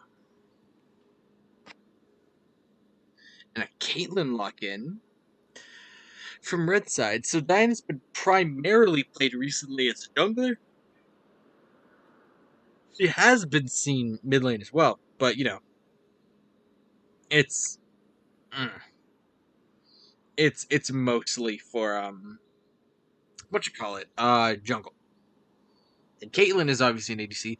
Zyra being locked in from blue side. We did see a Zyra earlier on Kabimus, but again, he's not in this game, so someone else is gonna be piloting her.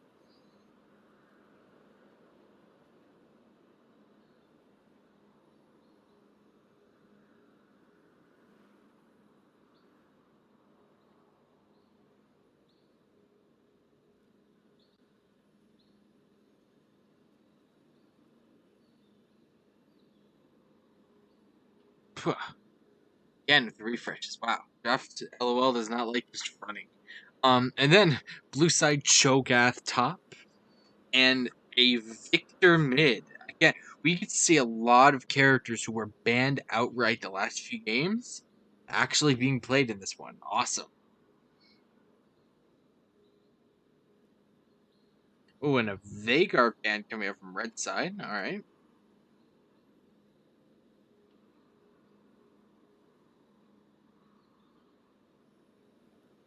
Blue's fourth ban coming.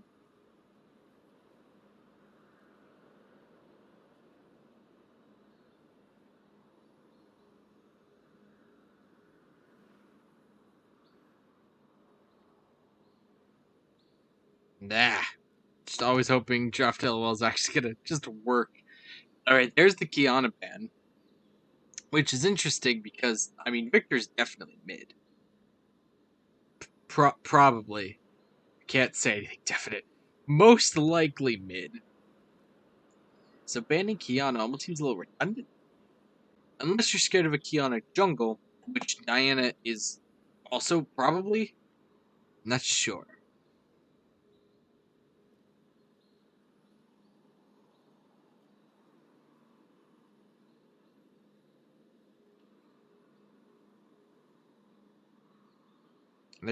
Is that again a Nivea ban, which fair enough. Doesn't look like blue side has their mid laner locked in.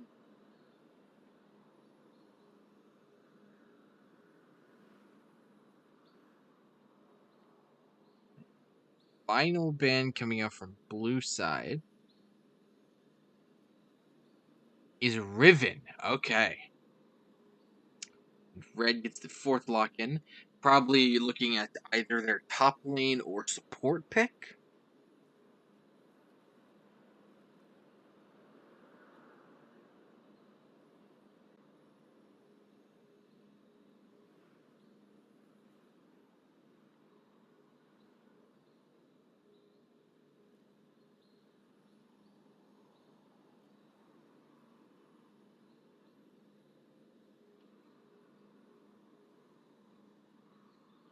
Again, thank you, Draft LOL. Looks like our fourth red pick is going to be Rel.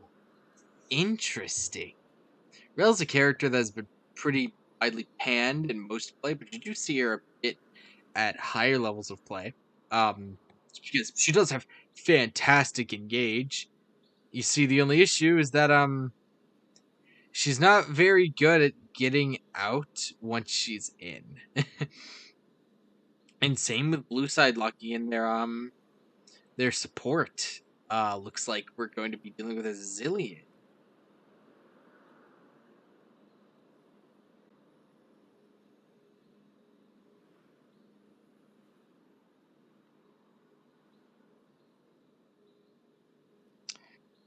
Fifth and final pick coming in from blue side. 1 second. And we have Jarvan. Okay, so that is definitely their jungler. Meaning we have a finalized lineup for blue side. Red side just has to do the same.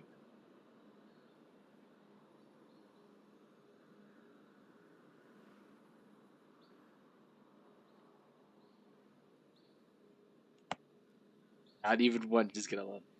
I got the gangplank, baby. Cho'Gath ain't gonna have any fun. Wow, that's gonna suck. That's gonna be real bad for the boy.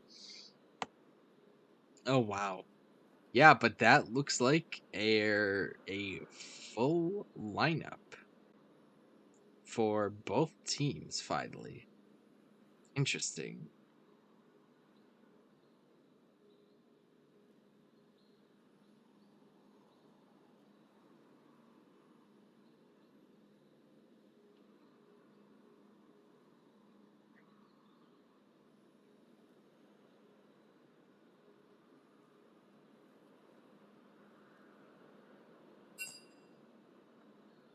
All right. That finalized, we are going to move into the proper should be moving into the proper draft any moment now.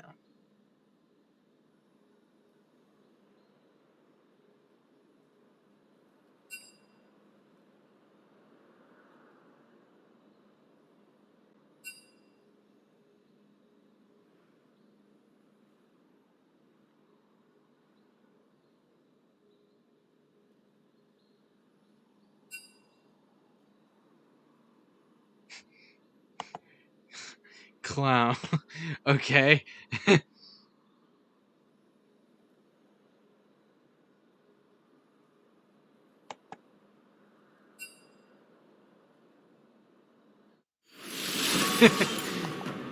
Yeah, whoever timed it, you're about to fall asleep. Yeah, sit. I don't I don't think Aatrox got banned there. Fear the shadows. I don't know. Fear. Playtime's over. Man, that was so long ago. How am I supposed to remember that? I'll be fuddling.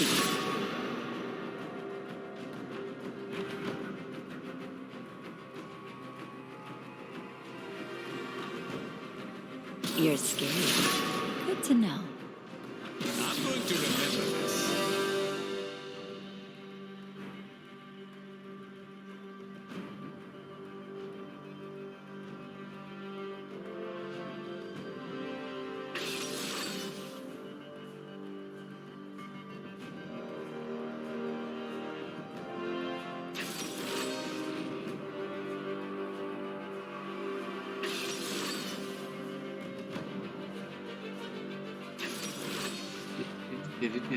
Alright, so here we get to see actually who's playing who. Philippe is up on Gangplank against Kyrigos to Cho'Gath. Cheese is playing Twitch. And JC is on Rel. I'm angry. Wait. Hexafish must be playing jungle. Which kind of bums me out because I wanted to see more of him mid lane, but hey. I shall.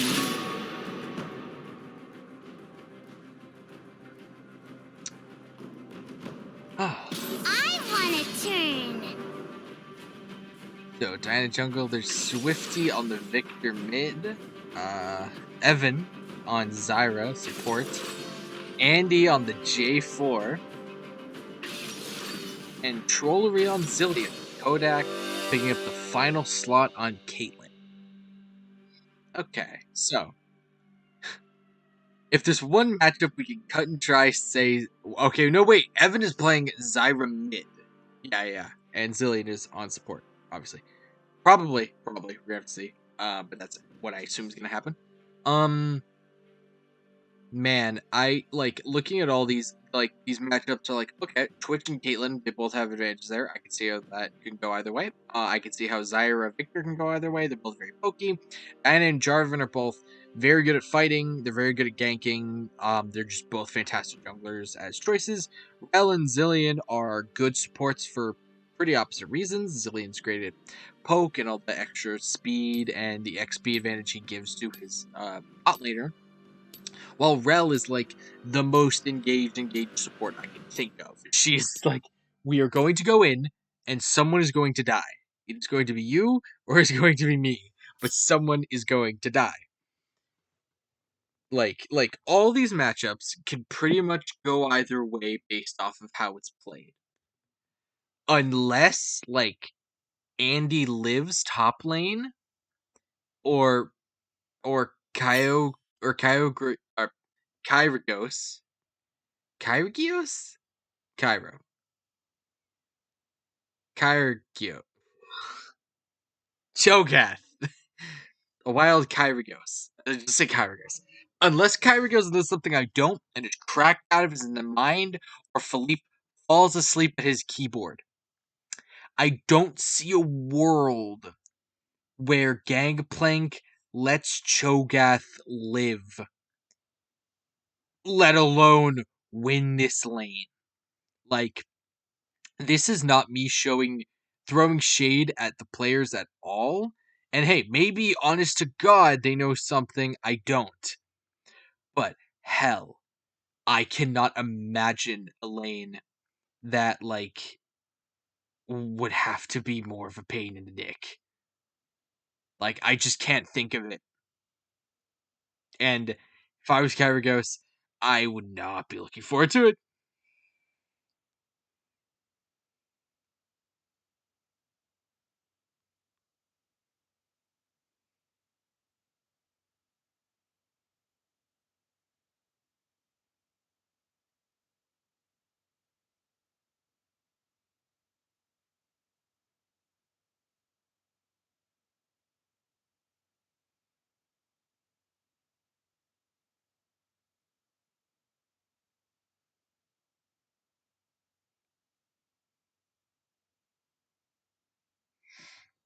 Okay, other than that though, if if we are assuming that it is Zyramid, that is a character that could definitely attempt to outpoke Victor. I don't know if she can succeed, but she's not just gonna take it. Victor is totally fine with coasting, as long as he can farm. And hey, if his jungler comes mid and he picks up an assist or a kill, that's even better. He just needs to survive so he can farm up those hex core upgrades and just get beefy. So that could absolutely go either way, although Victor, I feel, definitely scales better in the late game.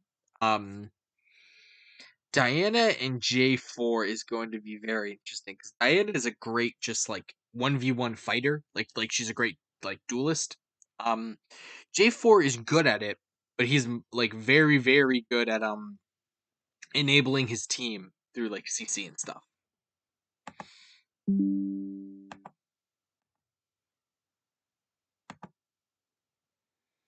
So again, this is just going to be very, very interesting to see who plays what, or how it's played, how it's made. This could honestly go either way. I'm throwing a lot of stuff at the top lane just because that sounds like a massive pain. But whatever, we would have to see. Okay, so Zillion has teleport, which makes me think he's mid lane, but I've been wrong before. Okay, this is a pretty common spectator bug. Here's what we're gonna do. We're gonna close league. Maybe not.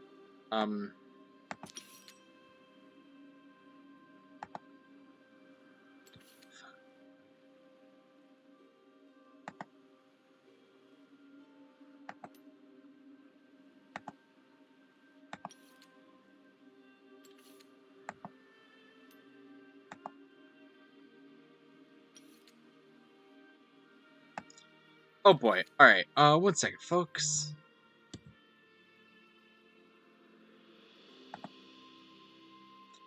Give me just a moment here.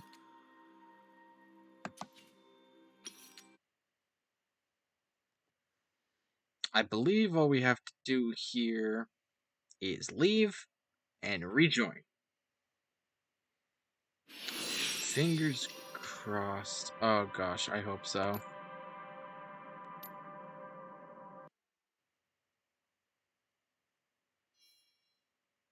That's the wrong game. My bad. Where's Andy? Oh gosh, where's Andy? Where's anybody? Okay, Swifty's in that game. Big game. Oh, thank the Lord. Okay. that is a spectator mode bug that just kind of happens sometimes. Like the game will just go like, oh, like boom. Sorry, everything is darkness. Shouldn't have missed too much though. Just the first minute of everyone setting up. Should be absolutely fine though. Hopefully, no insane invade plays happen. But it's Andy on jungle, so what do I know? Oh, perfect. Perfect. We missed nothing. Yeah, we literally missed the first minute. Why is everyone... What is this position? What did we miss? What in the world? Also, yeah, that is a Zillion mid lane. Alright. Ew, what was that noise? It was a choke noise. I think there was an attempted invade?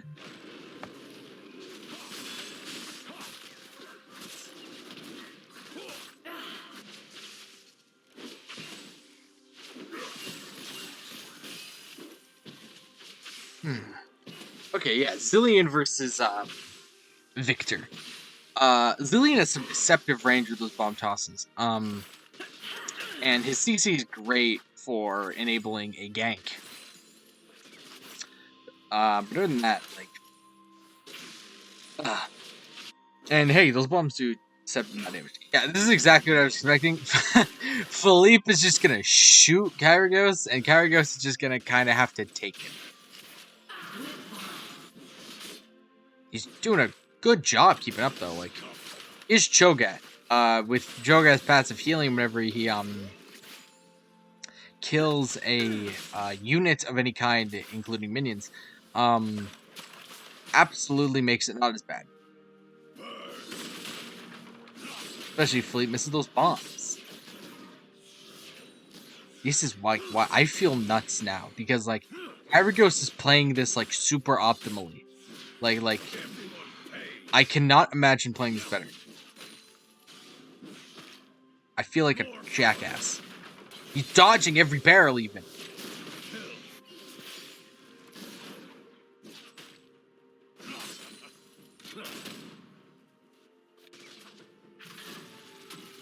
Ooh, nice root from Zyra, but Caitlyn does get out of it.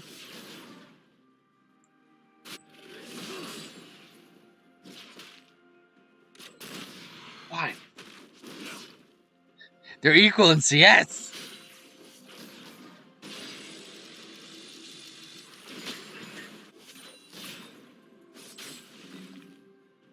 Ooh, Andy is floating mid looking for that gank, but looks like he's backing off. Ooh, hold on. We gotta do the shuffles, just for my own brain. Oh gosh. Alright, never mind, that's not gonna work. Wait. Okay, no, it's not gonna work. Whatever. We'll figure it out.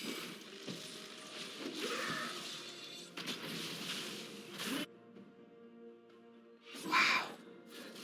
This is nuts. Like, Kyragos, I don't know you yet, man, but you scare me. This is wild. Yeah, and Andy going for like a very...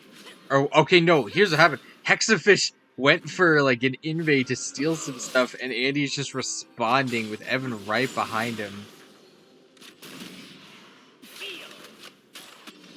Yeah, Zillion's even floating mid to help out, and Swifty with that gravity matrix trying to help, but Zillion picked up the first kill on Hexafish.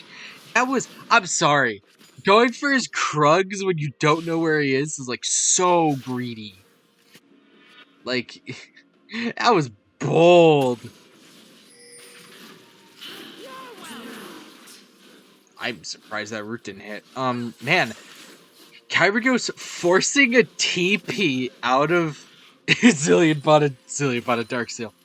Forcing a back and TP out of Philippe on Gangplank is wild to me.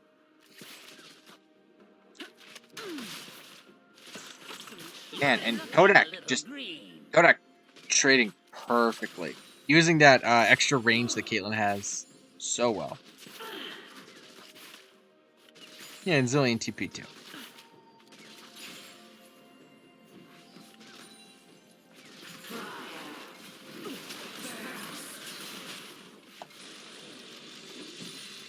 While the mid laner's being forced to TP back.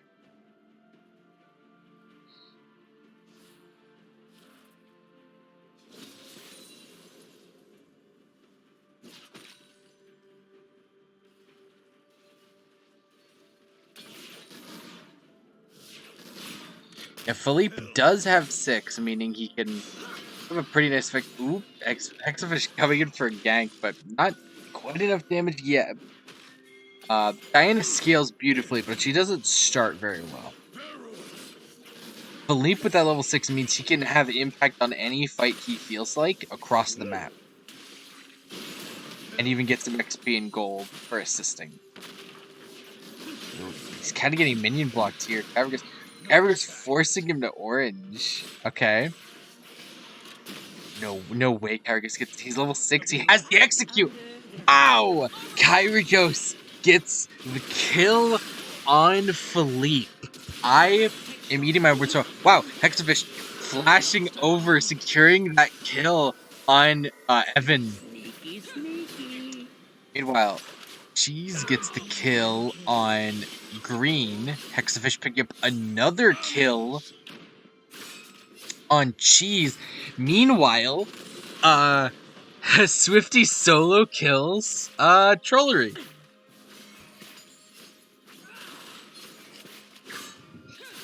I feel so dumb. Kyrgios is like showing me the light. Actually, Cho'Gath doesn't lose any matchups if you're just good enough. That's a nice knockup. Kyrgios really wanted that grass proc.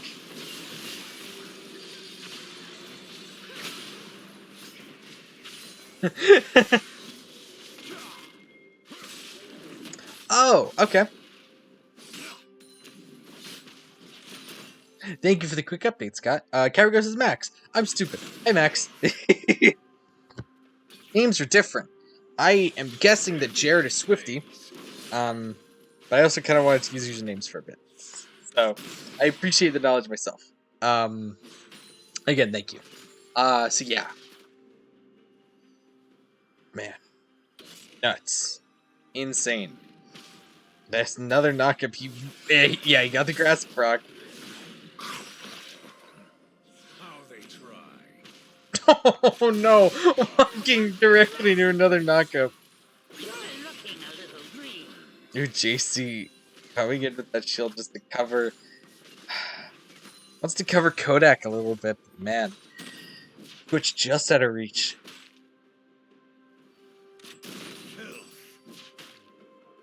Here's the thing, Kyrgios is up a little far.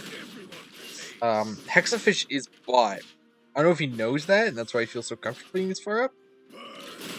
I mean, he knows that Andy is this far up too, so yeah. And there's a smart thing.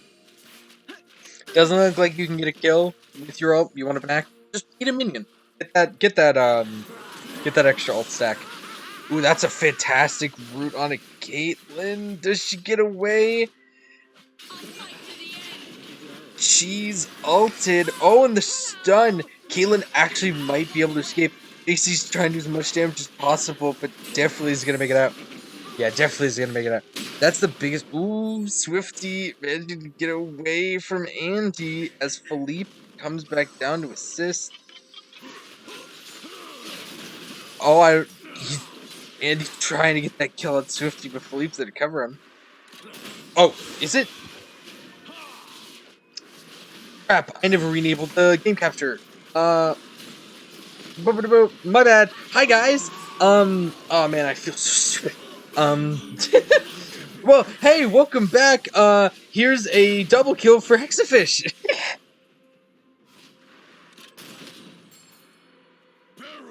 Oh my gosh. Thank you guys. Sorry.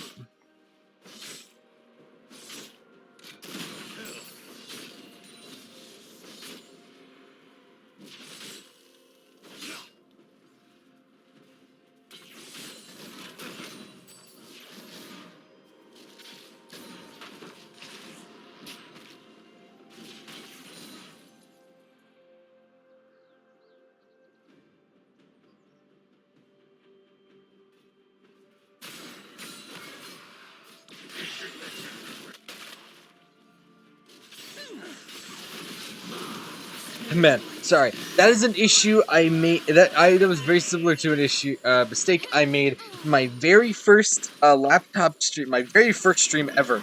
Wow, the movement on Kodak trying to get away, but the slow from these plants now secures a double kill for Cheese. Smell you can feel. It just hit me the very obvious joke that Cheese is playing a mouse or rat, whatever.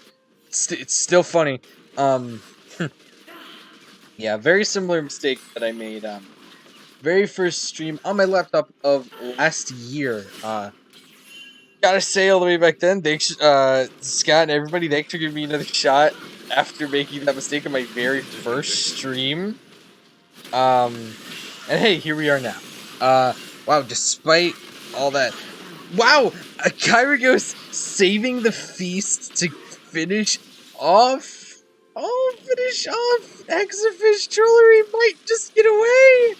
Oh, he barely does. And here's Andy. 50's doing as much damage as he can. That walk back up from Kyragos was a little greedy, I'm not gonna lie. Wow, Andy's feeling himself after that one. Oh my god. Wow. Are we allowed to do that?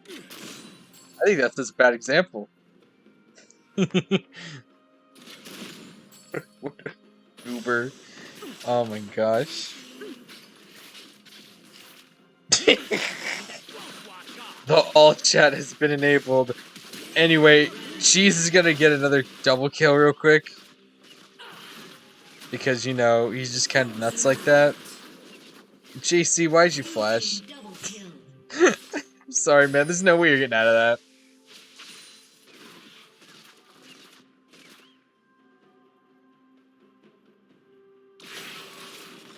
This is gonna be very interesting.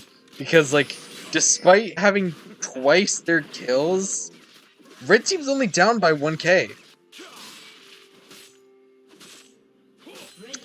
However, that 1k does seem to be entirely consolidated in exactly who Blue Team would want it to be on. With Cheese being very much ahead. Gavagar's doing a great job holding his own top lane. 2-0. Jesus, 6-1. He just got a blade of the Root King.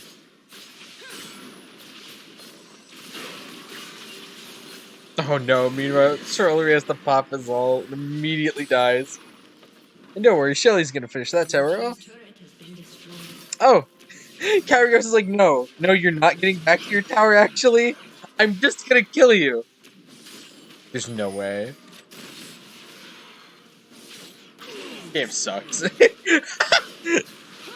Jokes aside, perfectly played by Kyragos.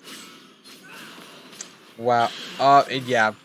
But, nice move from, Hexafish, shutting down Kyragos. Here comes Andy looking to get a kill on Kodak. Evan, closes it out himself. Caitlyn just got her noon quiver. Kodak getting... Bless me. Kodak getting bullied. Yeah, no, but, here's a Hexafish. 5-2. Diana with the Nashor's Tooth, so, objectives no longer exist. Sorry. Your towers are not real. Get over it. Philippe popping that ult, looking to try and help the rest of his team secure these kills. Evan with a very nice, route. Manages to quell that idea. I can't get over how even the gold is. Like, despite being literally double the kills, Blue Team and Red Team have practically equal gold. Wild.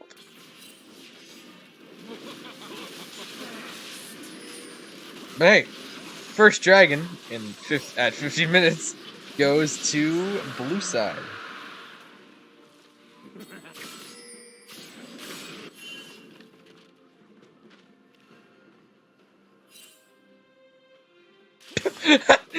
Something about JC's like trying to hide this giant metal horse. Andy going in on Philippe, who forced to flash away. Gets rooted anyway, but hey, remove scurvy. I guess demonic plant roots also count as scurvy. Anyway, Victor's topside, as is Swifty's top alongside Hexafish.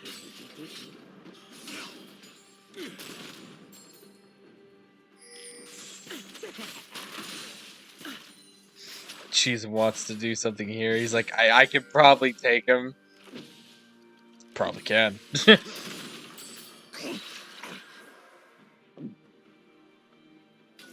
For me at least, whenever you're walking up to like a massive CC source, I never eco the fight. Never risk it. It's never worth how bad it feels to lose that fight.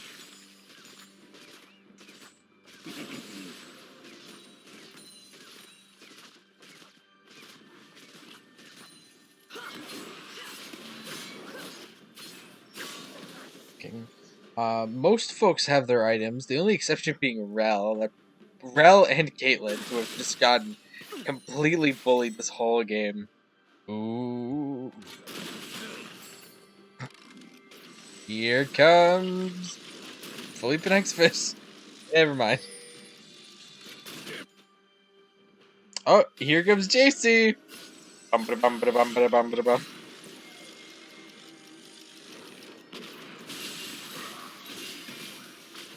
Carrier's trying to take that top tower. Swifty popping everything trying to stop him.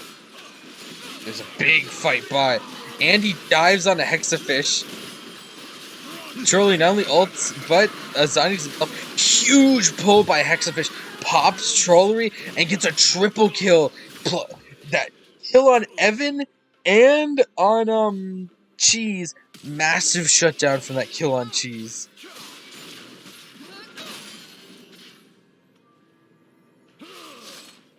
Never mind, that was not the shutdown kill on Cheese. Still, nice to get.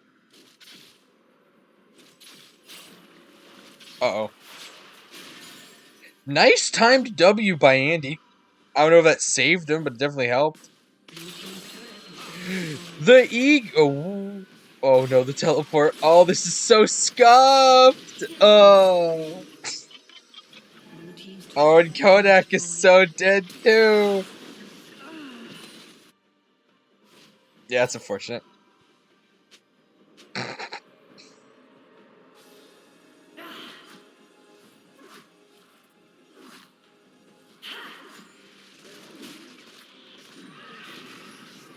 See, this is why we can't let Andy compete, because he type.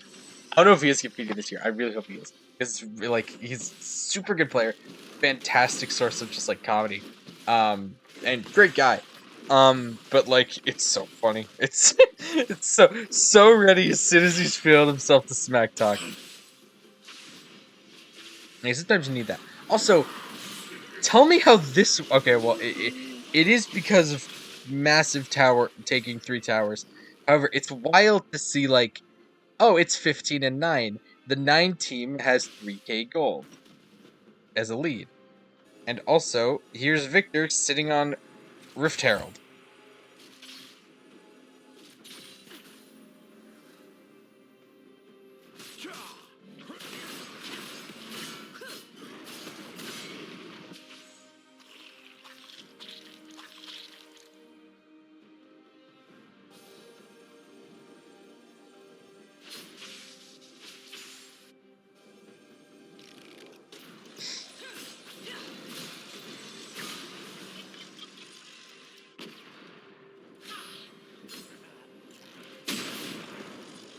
And he thought about it, but then I think he looked at the number next to Hexafish's name and went, oh, he's 3 levels up on me because he has double my farm and also 8 kills. Wow, hi Hexafish.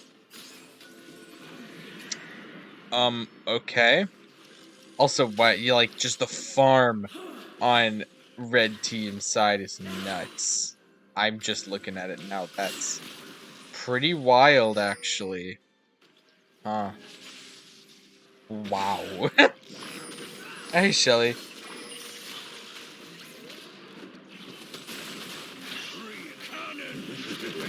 fully popping a big broadside. But here's Cheese popping out of the shadows for the unleashed Chemtech crossbow. That's the word. Here comes Rel diving in, forming an armor mode. Evan responding with a big Zyra ult. Kyrie goes, no health, but yeah, Andy will take that bullet for him. Swifty does manage to secure the kill on Evan, who's running away with barely any health. Red team has slain the dragon. And there's the second Drake going to red team. Anyway, that's where the gold lead comes from. It's from the insane crimes against the minions that has happened on red side.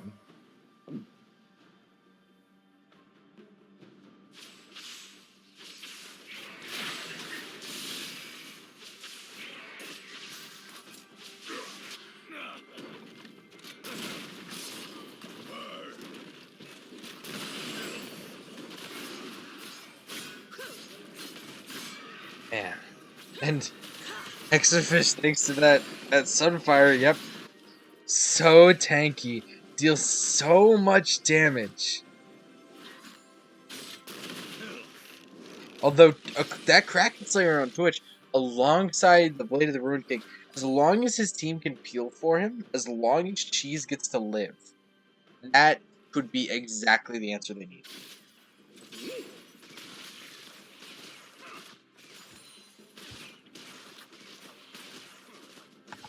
Sorry for that.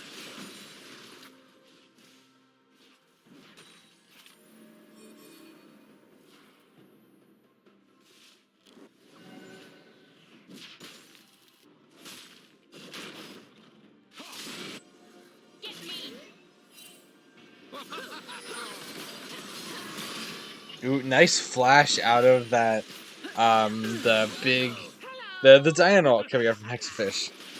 Definitely necessary. I probably would have just popped. I'll be frank.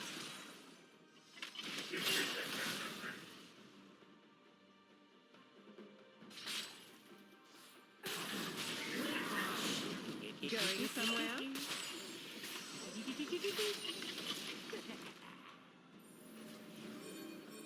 I'm gonna want that back.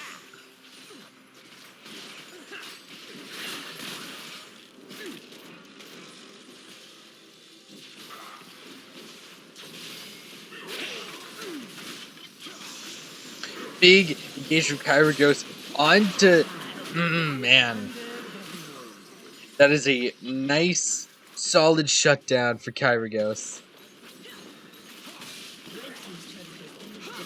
Stacking that Fimbulwinter. Hexafish getting onto Cheese. But the Zillion ult does manage to save him. Philippe pops the broadside and attempts to... And he moves to protect Cho'Gath from the Caitlyn ult. However, Cho'Gath has so much health that, like, I don't think he needs it.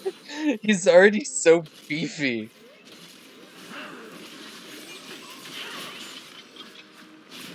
Rel with a very solid engage and stun, and he dives on, manages to kill Philippe. Gets the shutdown on Hexafish. Kodak manages to kill Cheese, but is, pretty summarily shut down. Oh, nope. Rel almost gets out, but gets consumed by Cho'Gath. All that's left is Swifty, who one-shots Trollery, including getting his flash. Almost does the same to Evan and gets away. Oh, I think he might have single-handedly stopped that Behrend play. Through the power of scaling. Wow. I did not realize he was doing that much damage. I don't think anyone did.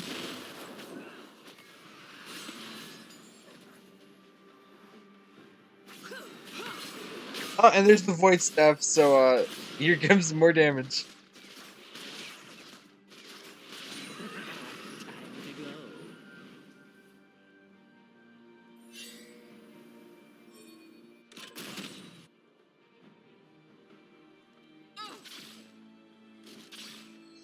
Here we have a bit of a calm before the storm. Dragon is up in 20 seconds. First Infernal Drake towards Soul.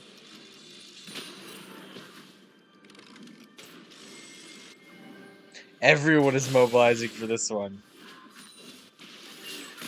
Hexafish and Victor looking mostly to be. Ooh, nice double ult by Hexafish. Andy dives on to Swifty. Manages to get away. Cheese is killed, but saved by Zilly. No, Philippe gets the kill on Avon. I'll be right under the Forcing them off of Dragon. And yeah, they're just gonna give that one.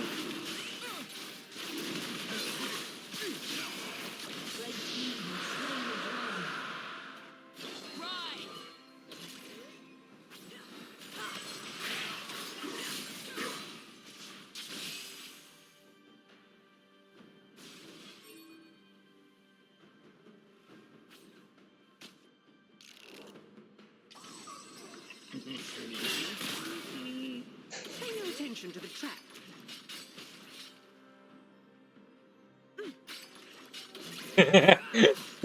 Caitlin says, "You are not coming this way." Looks like Red Team wants to follow that very, very good Dragon fight up with a potential Baron play, maybe. Nah. They're all backing off. Ooh, Hexafish with a Zanyas and Philippe with a Collector. Those are two very solid items for their champs.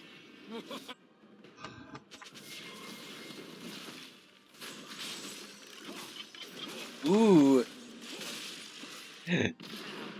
Swifty pigging Andy's bounty. I think he might want that.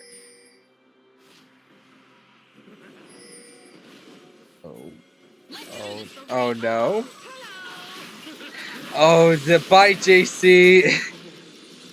Wow. Carragos even ate him. I don't even know if that was necessary, but how can I criticize when look at that health? 5,600 HP. How many? 13 friggin'. That's insane. Philippe trying to intervene somewhat with his ult, but not a whole lot you can do here. Oop, Evan popping Zyra ult just to ensure they can follow up. But this is another case of Blue just has to get off the Baron because, hey, let's look at bot lane with Hexafish, who's currently taken all of bot outer tower and half of their bot base tower, and gets out because, you know, Diana. That's so insane.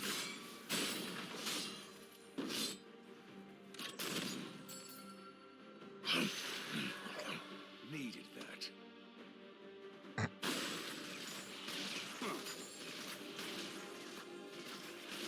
I don't know why Evan said okay, but missed something.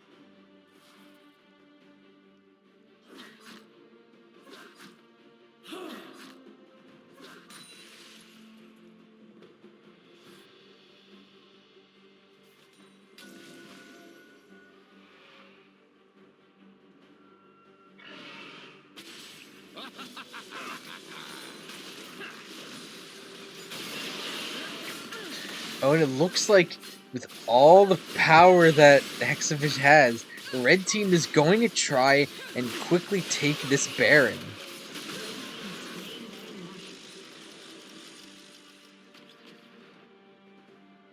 Yep, nice, by the book, quick, easy Baron burn. Because that, as if Hexafish needed any more pressure. Oh gosh, but here comes Carragos of the Cho'Gath. Nope, forced to back off. Oh.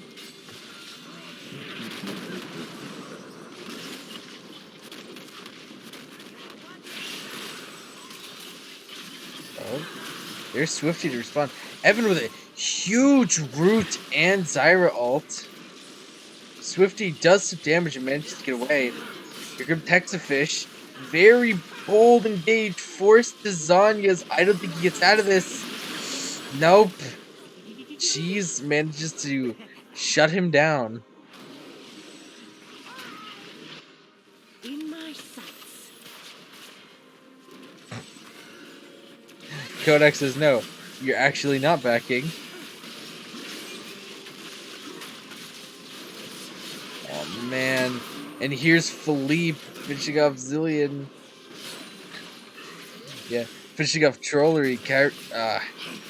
Kyragos. Oop! Philippe manages to shut him down. And right back, Evan manages to finish off Philippe even through his flash.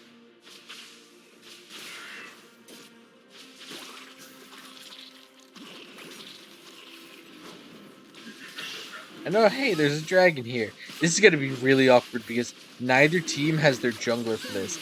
So if Evan or Cheese move on to this dragon, not anymore. I would say they might have been able to do something with this, but not current. Yep, and Kyragos has bought a Warmog. So I don't know if Cho'Gath ever dies. How is this giant void monster wearing all these suits of armor? Fimbulwinter, Force of Nature, and Warmogs. You can't keep getting away with it. You can't just put on more suits.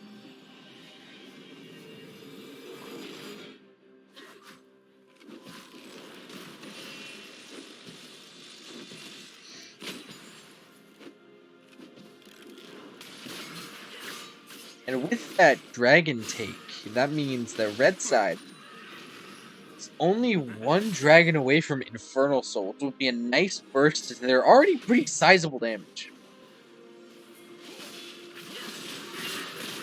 Ooh, Evan with another great root in his Zyra ult. Cheese gets the shutdown on Swifty. Kodak manages to kill Evan, but Kyrigo's going for Kodak. Yep. Yeah, just eat her at half her health, whatever. GC tries to dive through the enemy team, but nope, he's gonna get caught. Here's Philippe trying to help, but how much health does Kyrgos have now? 7k! Uh-huh. Philippe is fighting tooth and nail, but I don't know how the the tower would even put a dent in Kyragos.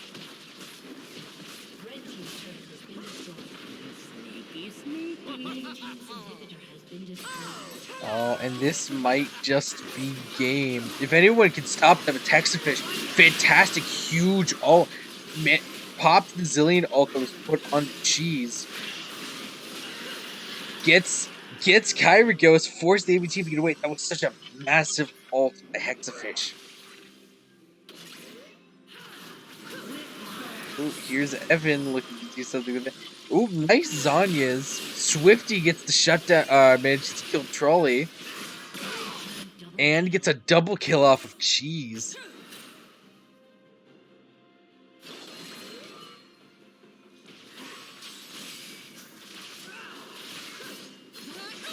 Wow, both towers managed to survive. That's actually pretty big. A big push back by red side. Oh, there's Evan Zanya's. There he goes.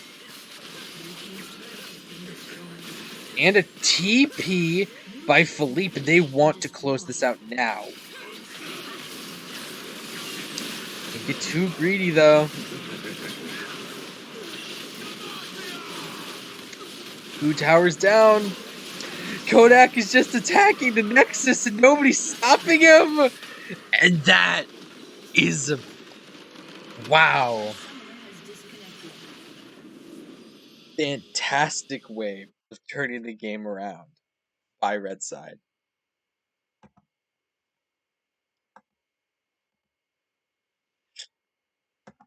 It's beautifully played overall.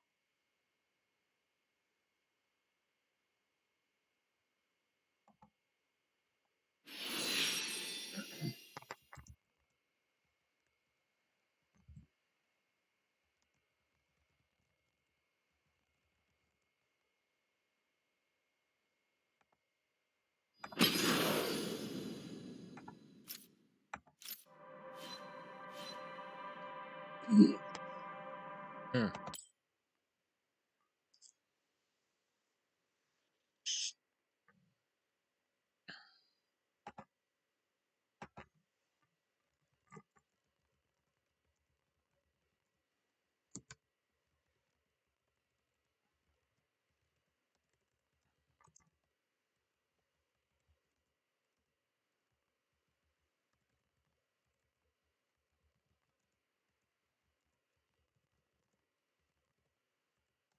All right.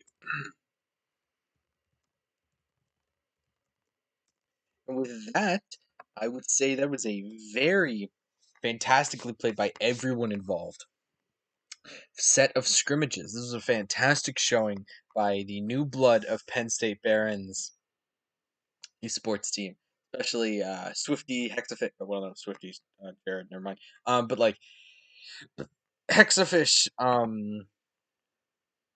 We have Hexafish, Philippe. A whole bunch of people who like my first time seeing them at least. But overall, fantastically played by everyone involved. Um, any more scrimmages that we do, we will also be streaming with availability, but we should be able to absolutely cover them all. And with that, I would like to thank you to anyone who's watching this now or on the recorded version on Twitch or YouTube. But I would like to thank you for joining us. I am Michael Manning. This has been the Penn State Behrend Esports channel, and I cannot wait to see you again. Everyone be safe, be good to each other, and have a good night.